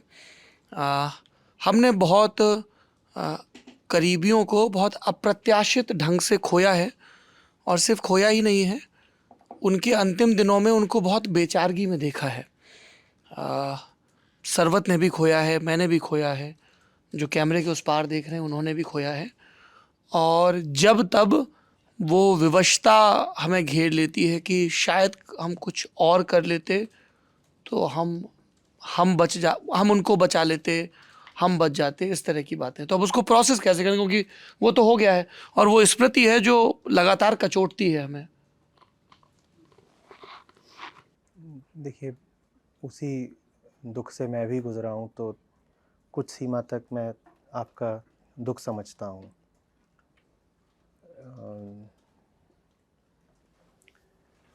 और एक ही कतार में हम सब लगे हुए हैं। वो थोड़ा आगे थे, वो चले गए, पीछे से हम भी आ ही रहे हैं। तो ये बात कि वो हमसे अलग हैं या हमसे अलग हो गए, वो बात ठीक है नहीं। आ ही रहे हैं, हम भी आ रहे हैं। इतनी पुरानी पृथ्वी है, उसकी तुलना में आपको अभी 20-40 साल और जीना होगा। 10-1 साल मान लीजिए मुझे जीना है, तो 10 साल का महत्व क्या है? कोई आज चला गया, कोई 10-20 साल बाद जाएगा, हम आ ही रहे हैं। बल्कि यदि कोई काल्पनिक लोक होता है जहाँ पे बाद में जा कर के बैठ जाते हैं, वो काल्पनिक लोक हमारे जीवन से कहीं ज़्यादा लंबा है। वैसा कोई काल्पनिक लोक होता नहीं, लेकिन फिर भी कतार में तो सभी लगे हैं। मैं समझता हूँ जो गए हैं वो हमें कुछ बहुत महत्वपूर्ण चीज़ सिखाने के लिए गए हैं। अगर उनकी मृत्यु से, उनके कष्ट से हम जीवन सीख लें, तो ये सबसे बड़ी श्रद्धांजलि होती है। क्योंकि जाना तो उनको था ही, ठीक वैसे जैसे आपको जाना है, हमको जाना है, हम सबको जाना है, हम सब जाएंगे ही जाएंगे। लेकिन जाने से पहले हम जीते नहीं हैं। तो जाने वाले के लिए मैं कहता हूँ, जैसे जाने वाला हमें एक भेंट दे के गया है, एक पार्टिंग गिफ्ट दे के गया है। वो पार्टिंग गिफ्ट क्या है? सुनने में विचित्र लगेगा। वो पार्टिंग गिफ्ट है उसकी मृत्यु। नहीं तो एक बात बताइए, हमारा मृत्यु से साक्षात्कार होता कहाँ है? हम भीतर ही भीतर मृत्यु से इतने डरे रहते हैं कि हम मौत को बिल्कुल छुपा कर रखते हैं, एकदम ही छुपा कर रखते हैं, है ना? मौत की बात कौन करना चाहता है? उन्होंने हमें मौत को प्रतिक्षण स्मरण रखने पर विवश कर दिया ना।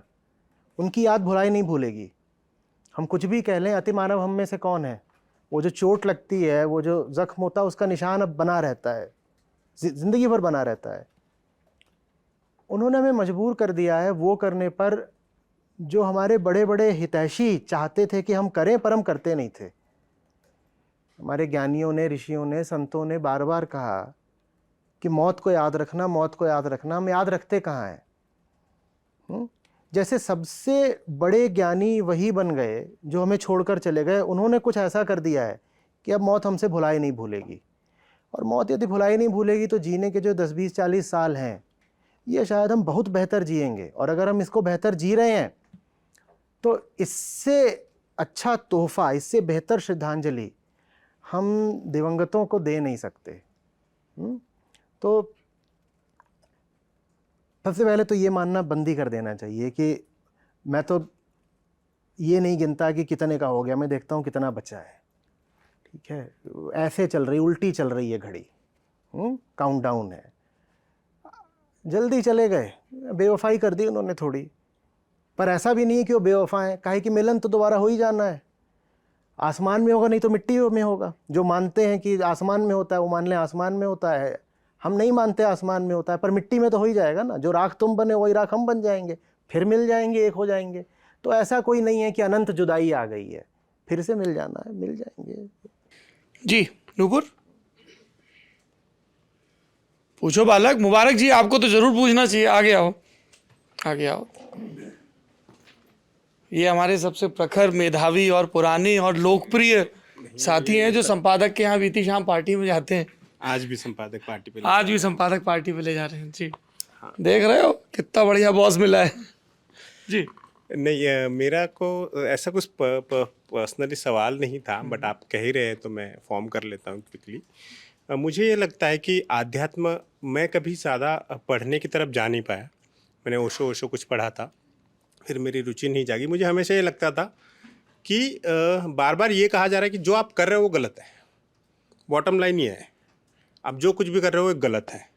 और जब कोई मुझे बार बार ये कहता नहीं कि तुम गलत कर रहे हो, गलत कर रहे हो, गलत कर रहे हो, हर एक को मैं सभी लोगों के बिहाफ पर ये कहना चाहता हूँ, तो मुझे फिर उसमें थोड़ी सी दिक्कत होने निरर्थकता बोध भरता है क्या ये? नहीं, पहली बात तो अध्यात्म कभी भी नहीं कहता कि आप जो कर रहे हो वो गलत है। अध्यात्म का कर्म से बहुत ताल्लुक है ही नहीं। हाँ, इधर उधर की अगर कुछ बातें पढ़ लें तो वो फिर नैतिकता के तल पर, कर्मों के तल पर, डूज एंड डोंट्स के तल पर आपका आकलन करते हैं। पर अगर आप विशुद्ध अध्यात्म में जाएंगे तो वहाँ कर्म पर बहुत जोर नहीं है, वहाँ पर जोर कर्ता पर होता है। किस केंद्र से कर रहे हो, करने वाला कौन है, करने वाला कौन है। और वहाँ बस बात एक रहती है, हम नहीं कहेंगे अच्छा है बुरा है, हम कह रहे हैं बस कि देख लो जो कर रहा है वो होश में है कि बेहोश है। होश में है तो आप जो कर रहे हो शुभ है, और बेहोश है तो जानते ही हो कि बेहोशी में कुछ भी कर रहे हो तो उसकी क्या गुणवत्ता होगी। तो कर्म अच्छा है कि बुरा है मैं क्या बताऊं। आप मेरी ओर देख रहे हैं, ये एक कर्म है, आप देख रहे हैं कर्म है, लेकिन दोनों के देखने में ज़मीन आसमान का अंतर हो सकता है। ये हो सकता है इसलिए देख रहे हो कि गोली मार देंगे, निशाना ठीक से बैठे, वो इसलिए देख रहे हैं कि मिठाई खिला देंगे अभी थोड़ी देर में, तो अच्छा है ये आदमी को देख लें में कितनी खाएगा, मोटा है थोड़ी ज़्यादा खाएगा, वो हिसाब से देख रहे हैं। तो कर्म तो दोनों का एक ही है ना, कर्ता बहुत अलग अलग हो गया। ये डूज एंड डोंट्स वाला जो मामला है ये थोड़ा सा ये मीडियोकर लेवल पर चलता है कि ये करो ये नहीं करो। बच्चों को बताई जाती है बातें, कमांडमेंट्स, कि तुम ये कर लो, तुम्हारा ये कर्म करोगे तो अच्छा होगा, उस दिशा जाओगे तो भले आदमी हो, इस दिशा जाओगे तो बुरे आदमी हो। ये जो परिपक्व अध्यात्म होता है, वयस्क अध्यात्म होता है, प्रौढ़, उसमें ये सब बातें नहीं होती। ये मैं मेरे न्यूज़ रूम में एक बहुत परिपक्व व्यक्ति हैं जी, अमित जी, आप ही की तरफ आ रहा हूँ। ये मैं इसलिए इनकी तरफ आया कि एक तो ये ललन टॉप के पूरे करता धरता एग्जीक्यूटिव एडिटर यही हैं, और मैं अपनी ये खामी भी बताना चाहता हूँ, वो कि उसके बहुत खतरे भी हैं कैमरे के सामने बोलने में, कि मुझे क्रोध आता है ना, जब मुझे कोई काम पूरा नहीं दिख रहा तमाम हिदायतों के बावजूद, या कोई अपने पोटेंशियल को पूरी तरह रियलाइज़ नहीं कर रहा है, प्रतिभावान है लेकिन लापरवाह है, तो क्रोध आता है। इस आदमी को क्रोध नहीं आता है। तो मुझे लगा ये बहुत परिपक्व व्यक्ति हैं, तो मैं चाहता हूँ कि आप कुछ सवाल ज़रूर पूछें। ये कैमरा हटेगा नहीं और अनकट रहेगा। पूछिए। मतलब बड़ा मुश्किल है सवाल पूछना। मैं थोड़ी देर में पूछता हूँ कुछ। पक्का? हाँ ठीक है जी, आप कुछ पूछना चाह रहे थे। हाँ, स्वार्थ और कर्म के बीच में आप कैसे डिफरेंशिएट करें। अब आप, मैं उदाहरण से समझाता हूँ। जब एक बच्चा जन्म लेता है तो सब कहते हैं कि माँ के लिए दूसरा उसमें एक अनुभव होता है, क्योंकि उसका संतान है, उसके शरीर से निकला है। लेकिन बच्चे का स्वार्थ इसमें निहित है कि दूध यहीं से मिलेगा, इसलिए इसी शरीर के आसपास मुझे जाना है। अब जब आप धीरे धीरे बड़े होते हैं तो माता पिता का स्वार्थ ये हो जाता है कि इसकी परवरिश में ध्यान देना है, क्योंकि मैं एक दिन बूढ़ा होऊंगा तो मेरा ख्याल कौन रखेगा, और इस दौरान आपको अपने कर्म भी करने हैं। तो अब है कि मेरी परवरिश के लिए इसकी परवरिश के लिए मुझे सब कुछ करना है। अब उसमें कर्म डिफाइन हो गया कि भाई उसने अपना कर्म तय कर लिया, तो उसके लिए आगे आदमी अगर थोड़ा बेहतर पढ़ाई के लिए पुश कर देता है तो उसको हम क्यों नेगेटिव नज़र से देखें। आचार्य प्रशांत, इससे पहले कि आप इसका जवाब दें, मेरे लिए ये सेशन बहुत लाभप्रद है, क्योंकि मेरे जो कलीग्स हैं उनके जटिल, वो कितना दार्शनिक ढंग से सोचते हैं, मेरे लिए ये बोध बड़ा महत्वपूर्ण है जी। नहीं, पर माफ़ी चाहूँगा, ये प्रश्न मुझे स्पष्ट हुआ नहीं। देखिए, जैसे होता है कि आपने कर्म डिफाइन, हम लोगों को क्या कहा जाता है, कर्म किया करो, फल की चिंता मत करो। अरे अभी तो उस पे बोला उन्होंने कि वो बात clarification दे नहीं दिया। है। हाँ। वो ऐसा, वो जिसने भी बोला है वो गीता को नहीं समझा ठीक से। हाँ, अब ये बहुत बड़ी प्रॉब्लम है, वही है कि गीता पर अब है कि हम अपने कर्म करते हैं, हम ये सोच के कि उसमें स्वार्थ तो निहित होता है ना, हम स्वार्थ को हटा नहीं सकते हैं ना। स्वार्थ निहित होता है, ये बात ग्लानि की नहीं है। ग्लानि से मुक्त होना है। दिक्कत ये है कि वो जो स्वार्थ होता है वो बहुत छोटा होता है। अध्यात्म आपको बड़े से बड़े स्वार्थ की ओर प्रेरित करता है। अध्यात्म कहता है कि जियोगे तो स्वार्थ के लिए, क्योंकि तुम मैं हो, तो मैं अपने अलावा किसकी बात करेगा, केंद्र तो मैं है ना। उस मैं को जो ऊंची से ऊंची चीज हो सकती है वो दो। हाँ, पर इसमें एक ठीक है, आपने कहा कि अध्यात्म आपको और दूर की सोचने की बात करता है, पर प्रैक्टिकल रियलिटी कहाँ है? तब प्रैक्टिकल रियलिटी तो ये है ना कि मुझे अपने बच्चे की परवरिश का ध्यान रखना है। उस प्रैक्टिकल रियलिटी से हम बाहर कितनी दूर जाएं, हम कैसे संभव? नहीं नहीं, प्रैक्टिकल वो है जो आप करने को तैयार हो जाएं। मैं इसको ही उठाने को तैयार ना हो। देखिए ये बात मात्र काल्पनिक नहीं, कोई हो सकता है जो कहे इसको उठाना प्रैक्टिकल नहीं है। प्रैक्टिकल माने क्या? जिसको आप प्रैक्टिस में ला सको वो प्रैक्टिकल है। एक आदमी आज कह रहा है एक चीज प्रैक्टिकल नहीं है, कल वो संकल्प बांध लेता है, जिंदगी बदल देता है, वो चीज प्रैक्टिकल हो जाती है।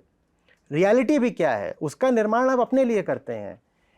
वेदांत बड़ा सशक्तिकरण करने वाली बात है, एम्पावरिंग फिलॉसफी है। वो कह रहा है कि there is nothing called an objective reality, your reality is your own projection. बाहर कोई ऑब्जेक्टिविटी नहीं है। तो कोई ये ना बोले कि बाहर एक बहुत बड़ी चट्टान है मुझसे हिल नहीं रही। आपको जो दिख रहा है उसके कर्ता धर्ता रचयिता आप हो। तो ये तो बोलो ही नहीं कि बाहर मुझे भयानक मंजर दिख रहा है। अगर बाहर भयानक मंजर दिख रहा है तो मत प्रोजेक्ट करो, प्रक्षेपित तुम ही कर रहे हो, प्रोजेक्टर आप हैं। तो प्रैक्टिकल रियलिटी वाली मजबूरी विवशता की बात वेदांत स्वीकार करते ही नहीं। वहां तो बात बस यही है कि हम हैं, पूरा ये संसार हमारा प्रक्षेपण है, अपनी ठसक पे जिएंगे, कुछ बहुत गलत होगा तो मर जाएंगे। ये जो शरीर है वैसे ही मिट्टी हो जाना है, कल मिट्टी हो आज मिट्टी हो जाए। लेकिन झुकने का, मजबूर अनुभव करने का या इस सब को सत्य बोलने का कोई सवाल नहीं पैदा होता। बाहर कुछ ऐसा नहीं है जो कि बड़ा है, सत्य है, अचल है। बाहर जो कुछ भी है वो सब ऐसा ही है, हम नहीं इसको बहुत भाव देते। आचार्य प्रशांत, आपने मैट्रिक्स फिल्म देखी, वो पूरी सीरीज? बहुत पहले देखी थी, थोड़ा थोड़ा याद है। हाँ हाँ, क्योंकि आपकी बातें सुन के मुझे बार बार वो फिल्म याद आ रही है। रेड पिल ब्लू पिल वाली ना जी। ये हमारे न्यूज़ रूम के बहुत ही आ गया बेटा, बहुत ही मेधावी पत्रकार हैं ये। इनकी जीवन के दो ही मकसद हैं, ये ट्विटर पर बहुत मशहूर होना चाहते हैं और विवाह करना चाहते हैं। गलत तो नहीं कहा कुछ? दूसरा क्या? विवाह करना चाहते हैं। अच्छा, ये पहले वाले में। अच्छा, ये पहला मकसद है। हाँ, और तुम कहाँ गए थे अभी? भूख लगी सर, खाना खाने जा रहा था, मैं झोला उठा रहा था, आपने पकड़ लिया। और उसके पहले? उसके पहले शाम है, धुआं धुआं। नहीं सर, उसके पहले जिंदगी उदास है। सवाल पूछो, तुम तो प्रश्नाकुल व्यक्ति हो ना। तुम्हारे जीवन में कोई दुख है, कोई संशय है, किसी प्रश्न का जवाब खोजना चाहते हो तुम?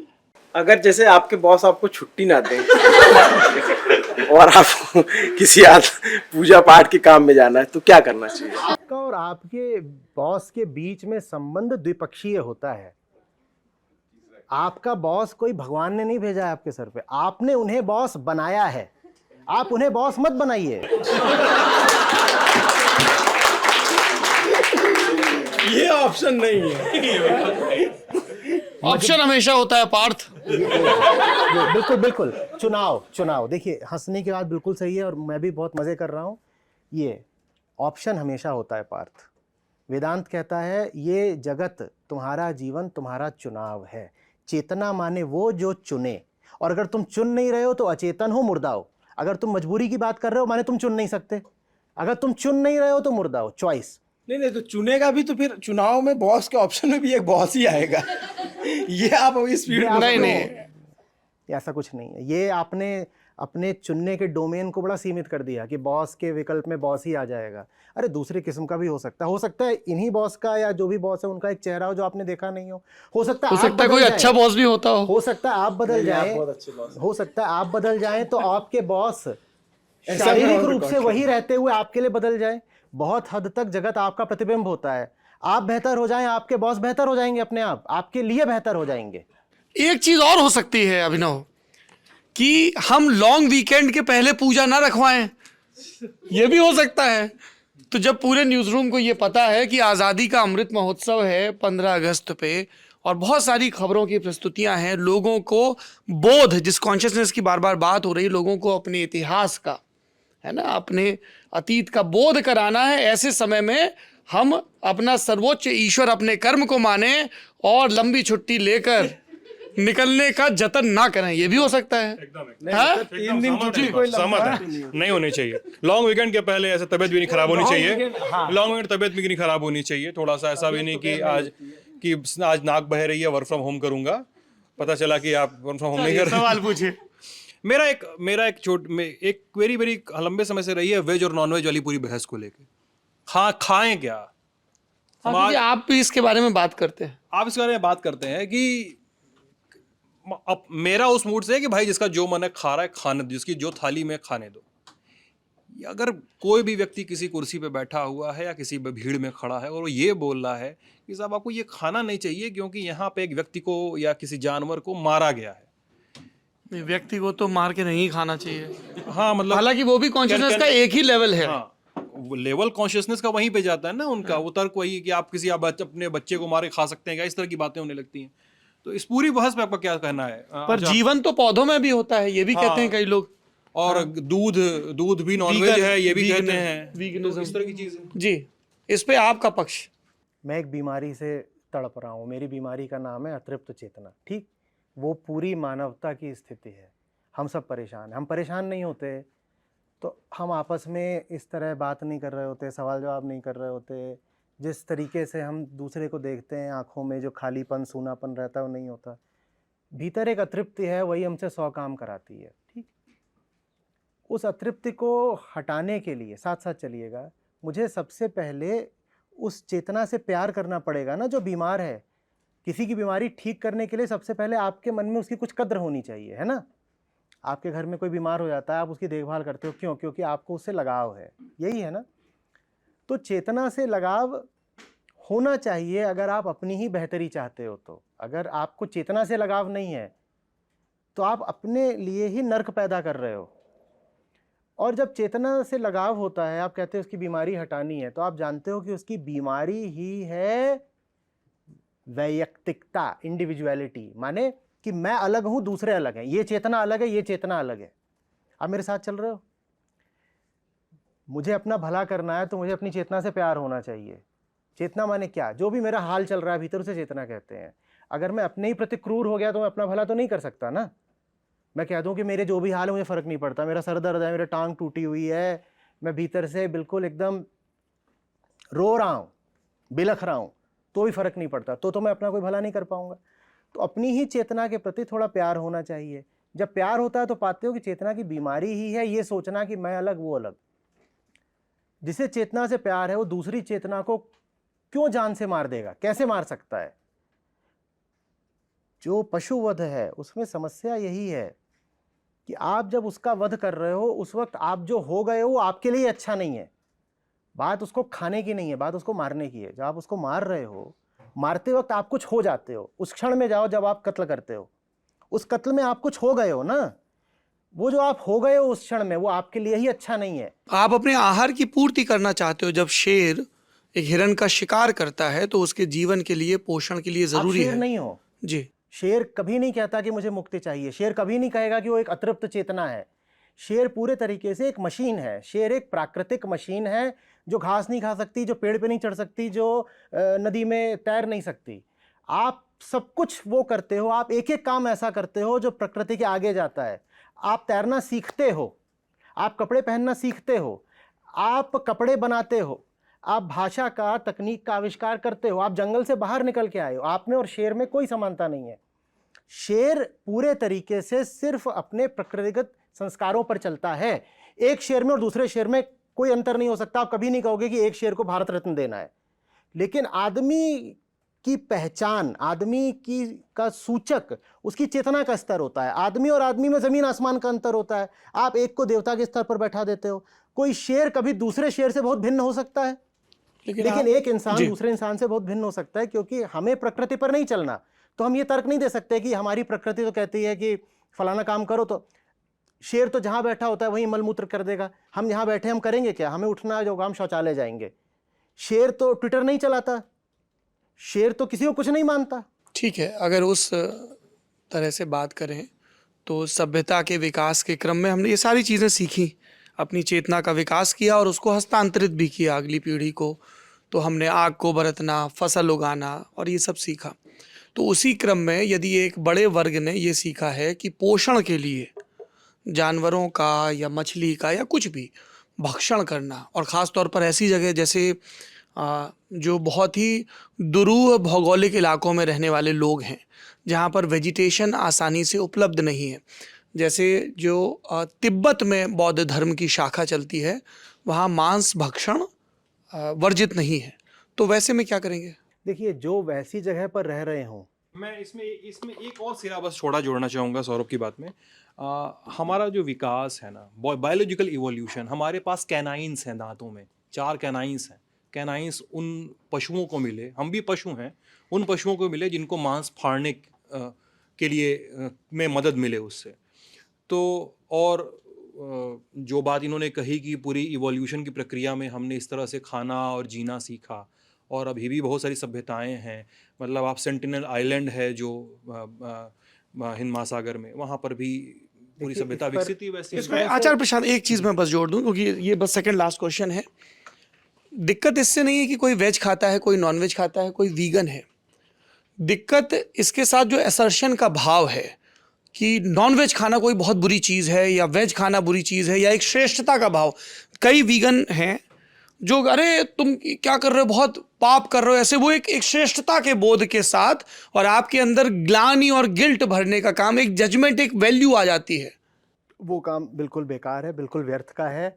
क्योंकि सिर्फ इसलिए कि आप शाकाहारी हैं, आप प्रेमपूर्ण या करुणापूर्ण या अहिंसक नहीं हो जाते। हिंसा के 1000 तरीके होते हैं। ये बिल्कुल हो सकता है कि आप जैन या ब्राह्मण घर में पैदा हुए, सिर्फ अपनी परंपरा के कारण आप मांस भक्षण नहीं करते, उसमें कोई बड़ी बात नहीं हो गई। तो उसमें जो श्रेष्ठता का भाव आ जाता है वो बिल्कुल खोखला है। मैं उसकी चर्चा ही नहीं कर रहा हूँ। मैं बात ये कर रहा हूँ कि आप इस बात को समझें कि आप जब वध करते हो तो वध करना आपके ही भीतर के कोमल तंतुओं को काट देता है। उसके बाद आप ही कठोर हो जाते हो। आप एक बार कठोर हो गए तो उस जानवर भर के लिए नहीं रहोगे, आप पूरी दुनिया के लिए रहोगे। आप अपना ही काम जो है बहुत ख़राब कर लोगे। अभी जो कैनाइंस वगैरह वाली बात है, ये जो मेरे हाथ हैं, इन हाथों से मैं किसी का वध बिल्कुल कर सकता हूँ। मैं दांतों की क्यों बात करूँ? पर मेरे पास चेतना है या नहीं कि मुझे इन हाथों से क्या करना है? सिर्फ इसलिए कि प्रकृति ने मुझे कोई चीज़ दे दी है तो मैं उसका इस्तेमाल करना शुरू कर दूँ? प्रकृति ने इस शरीर में बहुत कुछ दे दिया है, क्या आप अभी उसका इस्तेमाल कर रहे हो? और जंगल में क्या होता है? जंगल में यदि इतने पुरुष और इतनी महिलाएं एक साथ बैठे हों तो बहुत देर तक साथ बैठ नहीं सकते। वो कहेंगे हमारे शरीर में फलाना अंग मौजूद है, चलो उसका इस्तेमाल करना शुरू करते हैं। तो ये क्या तर्क है कि मेरे पास दांतों में 2 ऐसे दांत हैं जिससे मांस खा सकते हैं तो मैं खाऊंगा? फिर तो मैं कहूँगा कि मेरे पास हाथ हैं, इनसे मैं कुछ भी करूँगा, मैं तोड़फोड़ करूँगा। मेरे पास चेतना भी तो है ना, जो व्यवस्था का प्रश्न है। व्यवस्था का नहीं, चेतना का। मेरी चेतना तय करेगी ना कि मुझे इस शरीर के साथ क्या करना है। सिर्फ इसलिए कि मैं किसी को मार सकता हूं मैं मार दूं क्या? सिर्फ इसलिए कि मैं मांस फाड़ सकता हूं अपने दांतों से मैं मांस फाड़ दूं? सिर्फ इसलिए कि मैं मांस पचा सकता हूं मैं मांस खाना शुरू कर दूं? ये बात चेतना को शोभा नहीं देती। आप बात मेरी समझ रहे हो ना? पर कोई ये भी तो कह सकता है आचार्य कि ये आपका सत्य है। किसी को अगर सुख मिल रहा है मांस खाने में, सबका सत्य है, क्योंकि चेतना सबकी दुखी है। और चेतना, अगर कोई खुश है मांस भक्षण करके, वो जो खुशी है वो उस बेहोश आदमी की खुशी है जो शराब पी करके हंस रहा है। आप कहते हैं क्या कि अगर एक खुश है शराब पीने से तो पीने दो? आप एक बात बताया, मैंने एक इंसिडेंट सुना था कि एक ग्लेशियर पे एक प्लेन क्रैश होता है, वहाँ पे कोई अवेलेबिलिटी नहीं किसी चीज़ की, और फिर उनको डेड बॉडी खानी पड़ी वहाँ पे। तो फिर यहाँ कॉन्शियसनेस का क्या? मैं कहता हूँ कि आप किसी ऐसे द्वीप पर फंस जाएं जहाँ पर कुछ और ना हो खाने को। मैं बीमार पड़ा हूँ, बेशक मुझको खा लो, मैं क्यों कहूँगा? क्योंकि मैं तो जा ही रहा हूँ, कम से कम आपकी चेतना तो बचेगी, वो मेरे प्रेम की भेंट होगी आपको। जब सर्वाइवल का सवाल हो तब तो कर लो, लेकिन अपने आप से पूछो, हमने क्या कहा था? चेतना की निशानी क्या है? चुनाव। अपने आप से पूछो तो कि क्या अभी मैं कुछ और नहीं चुन सकता या बकरा ही खाना है? अभी अगर सेब मौजूद है, पत्ता मौजूद है, तो मैं पत्ते का चुनाव क्यों ना करूं? ये विवशता क्यों कि पत्ता मौजूद है तब भी बकरा ही खाऊंगा? और फिर जो कहते हैं कि पेड़ पौधों में भी तो जान होती है, क्या पगला प्रश्न है? तो क्योंकि बकरे का 1 किलो मांस खाते हो, तब जब बकरा 20 किलो पहले पेड़ खा जाता है, वो 1 किलो मांस खाने के लिए पहले उसे 20 किलो पत्ता और अन्न खाना पड़ता है। तो अगर आप ये भी कह रहे हो कि आप बहुत बड़े पत्ता प्रेमी हो और पौधा प्रेमी हो, तब तो आपको और ज़्यादा मांसाहार नहीं करना चाहिए, क्योंकि आप मांसाहार कर रहे हो तो 20 गुना ज़्यादा पेड़ पौधे मारे जा रहे हैं। 1 किलो मांस कहाँ से आता है? वो 20 किलो जब वो खाता है तब आता है। तो पौधों को बचाओ, बकरे को ना खाओ। यार ये एक लंबी बहस है। हाँ, तुम्हारा कविता तो नहीं सुनाओगे? बहुत क्विक सवाल, क्योंकि समय पूरा हो चुका है। आचार्य जी, एक आप चिंता जताते हैं युवा वर्ग को लेके कि उनका पहनावा, उनकी पसंद, उनकी चॉइस, बाल कलर करवाना सही नहीं है, आप कहते हैं कपड़े फटे नुचे पहनना सही नहीं है। क्या सर ये आत्मसंतुष्टि का लॉजिक नहीं दे सकते हम तर्क? या बस ये व्यवस्था की बात है कि इसके पीछे ये आप नहीं सही मानते हैं? नहीं, बात इसकी नहीं है कि मैं अपने ढर्रों पे बैठकर दूसरों को जज कर रहा हूँ। मैं तो ये पूछ रहा हूँ, तेरे पास इतना वक्त कहाँ से आया? तुम्हारे जीवन में हर तरह का अभी दोष है, कमज़ोरियाँ हैं, अज्ञान है, 100 चीज़ें तुम्हें सीखनी चाहिए, तुम सीख नहीं रहे हो। 50 बातें तुम्हें पढ़नी चाहिए, तुम पढ़ नहीं रहे हो। तुम्हें वक्त कहाँ से मिलता है ये इंद्रधनुष बनाने का बालों में, और ये जो कुछ भी कर खुशी रहे हो? मिलती है। खुशी कैसे मिल सकती है जब भीतर अभी 100 तरह की बीमारियां हैं? तो फिर तो वो सवाल वहीं पहुंच गया ना जो मुबारक ने पूछा कि ये सब इतना हमारे भीतर व्यर्थता बोध क्यों भर देते हैं कि तुम्हारे अंदर। क्योंकि व्यर्थता है, और ये मैं नहीं कह रहा, वो व्यक्ति स्वयं कह रहा है, और उसी व्यर्थता के कारण तो गिलहरी बन रहा है। बट हो सकता है कि उस चीज से उसको खुशी मिल रही अरे हो, बाबा, उसको सेटिस्फैक्शन मैं मिल रहा हो। कैंसर का मरीज हूँ। He might feel समझिए तो सही ना, बात मेरे मानने की नहीं है, बात यथार्थ की है। यथार्थ बात इसकी नहीं है कि ये जो मानते हैं वो सत्य हो गया, ये जो मानते हैं वो सत्य हो गया। आचार्य, यथार्थ चेतना सापेक्ष भी तो हो सकता है कि इनका बिल्कुल, यथार्थ और उसी आपका चेतना- यथार्थ अलग उसी अलग है। चेतना सापेक्ष यथार्थ की बात कर रहे हैं। वो व्यक्ति क्या भीतर से अंधेरे में नहीं है? हम उसी से बात कर लेते हैं, हम अपनी बात उस पर नहीं लादना थोपना चाहते, हम उसी से बात कर लेते हैं। वो व्यक्ति स्वयं कहेगा कि हाँ, मेरे पास 50 तरह की बीमारियां हैं। मान लीजिए मैं किसी ब्रेन की बीमारी से ग्रसित हूँ, उस ब्रेन की बीमारी के कारण मेरे सोचने समझने की शक्ति भी कुंद होती जा रही है। बीमारी है, वो बीमारी ऐसी है जो मेरी समझ को कुंद करे दे रही है। तो मैं क्या कर रहा हूँ? मैं घर से निकलता हूँ और अपना इलाज नहीं कराता, मैं जा करके अपना रंग रोगन और ये सब कराता हूँ। अब आप क्या कहेंगे इस बात को? कहेगा मुझे खुशी मिल रही है। पागल, तुझे खुशी इसलिए मिल रही है क्योंकि तुझे बीमारी है, जिस बीमारी कारण तू समझ नहीं पा रहा। बीमारी का इलाज करा, मुंह मत पुतवा। सर, जिम जो लड़के जाते हैं, आपने कहा वो जो जिमबाज हैं उनमें ज़्यादातर, क्योंकि इस तरीके से शरीर दिखाने से लड़कियां पट जाती हैं। क्या? और लड़कियां भी देखती हैं ऐसा। हमारे यहाँ नीरज हैं, खूब रेगुलर जाते हैं। नहीं, और भी लोग हैं, रूहानी भी है। और आपने एक वीडियो में ये भी कहा है कि लड़कियां भी ज्यादातर वैसे कपड़े जो थोड़ा अंग प्रदर्शन करें वो इसलिए पहनती हैं क्योंकि वो दूसरी लड़की को देखती हैं कि इस तरह उन्हें एक अच्छा बॉयफ्रेंड मिल गया। सर, मुझे नहीं लगता, मतलब मैं पर्सनली इससे संतुष्ट नहीं हूँ कि जिम जाने वाले लड़के देखिए, अगर आप जिम इसलिए जा रहे हैं क्योंकि आपको अपनी सेहत बेहतर रखनी है, जिम मैं भी जाता हूँ, तो मैं जिम जाने का विरोध कैसे कर सकता हूँ? जिम मैं भी जाता हूँ। मैं तो ये कह रहा हूँ, अपने आप से पूछ लो क्यों जा रहे हो। सही कारण से जा रहे हो तो खुश रहो, मुझसे क्या सवाल करना। और अगर गलत कारण से जा रहे हो तो सुधर जाओ, बस इतनी सी बात है। सर, वो उसको बड़े भाई साहब, आप ये कैमरा भैया जी, अमित जी। हेलो सर, कई बार हम अपने व्यक्तिगत काम में बहुत अच्छे होते हैं, लेकिन एक टीम के तौर पर हमें काम करने में काफ़ी मुश्किल आती है। और मतलब हमें अपने साथ के लोगों के साथ, और जिनसे हमें रिपोर्ट करना होता है, उनके साथ काम करने में काफ़ी मुश्किल आती है, जबकि हम अपने काम में अच्छे होते हैं। इसको कैसे टैकल करना चाहिए खुद भी, और मतलब जो टीम के लोग हैं वो भी कैसे टैकल करें? देखिए, टीम का एक लक्ष्य होगा। वो लक्ष्य यदि इतना सशक्त, इतना कंपेलिंग हो कि आपको फिर अपने व्यक्तिगत स्वार्थ याद ही ना आए, तो फिर इस तरह की समस्या नहीं आती कि मुझे अपना इंडिविजुअल सेल्फ आगे रखना है और जो टीम गोल है वो भूल गया। तो टीम का जो लीडर होता है, मैं समझता हूँ उसका कर्तव्य है कि लक्ष्य को बहुत साफ करके और जितना प्यारा से प्यारा हो सकता है लक्ष्य, लक्ष्य में जो आकर्षण निहित है वो सबके सामने ला करके रखे। वो आप ला करके रखेंगे तो जिन्हें उसके प्यार में पड़ना होगा वो पड़ जाएंगे, वो कहेंगे मेरे जो भी मुद्दे हैं उनको मैं पीछे रख रहा हूँ, ये जो हमारा एक संयुक्त लक्ष्य है बहुत सही चीज़ है और मैं इसको हासिल करना चाहता हूँ सबके साथ मिल करके। सबके साथ मिलके ही हासिल हो सकता है, तो सबके साथ मिलके मैं इसे हासिल करूँगा। और आपने वो लक्ष्य टीम के सामने स्पष्ट कर दिया और उसके बाद भी कुछ लोग ऐसे हैं जिन्हें प्रेम नहीं हो रहा उस लक्ष्य से, तो उनको टीम में रखिए मत, फिर कोई फ़ायदा नहीं है। Thank you so much for saying that. जी, मेरा भी यही मानना है कि यदि आपको नहीं लगता है कि ये जब आप अपनी ज़िंदगी के सबसे कीमती, सबसे ऊर्जावान, सबसे विचारशील घंटे जिस जगह पर गुजार रहे हैं, जिस काम के लिए गुजार रहे हैं, यदि आपका उसके साथ तादाद में नहीं है तो फिर आप गलत जगह पर हैं। बिल्कुल, है ना। आचार्य प्रशांत, आपने इतना समय दिया, संवाद किया। हम लोगों का इस शब्द पर बहुत ज़ोर होता है कि लोग आपस में बात करें, विचारों का आदान प्रदान करें, सीखने की ललक से, और उसी मकसद से सीरीज़ का भी गठन किया गया है guest in the news room. आप देख रहे हैं आचार्य जी आ रहे हैं तो आज मैं कितनी संस्कृतनिष्ठ बातचीत कर रहा हूँ। आपका बहुत बहुत आभार, और मैं उम्मीद करता हूँ कि हमारे बुज़ुर्गों ने, हमारे पुरखों ने ज़िंदगी को जीने की ये जो नाना विधियाँ बताई हैं अपने अनुभवों से, वेदांत उसमें से, अद्वैत और इन सब की बात की, हम लगातार अपने उस ज्ञान के साथ संवाद करें और अपने जीवन को बेहतर करें, बोध बढ़ाएं, दुख से मुक्ति पाएं। बहुत बहुत धन्यवाद आपका। Thank you so much. धन्यवाद।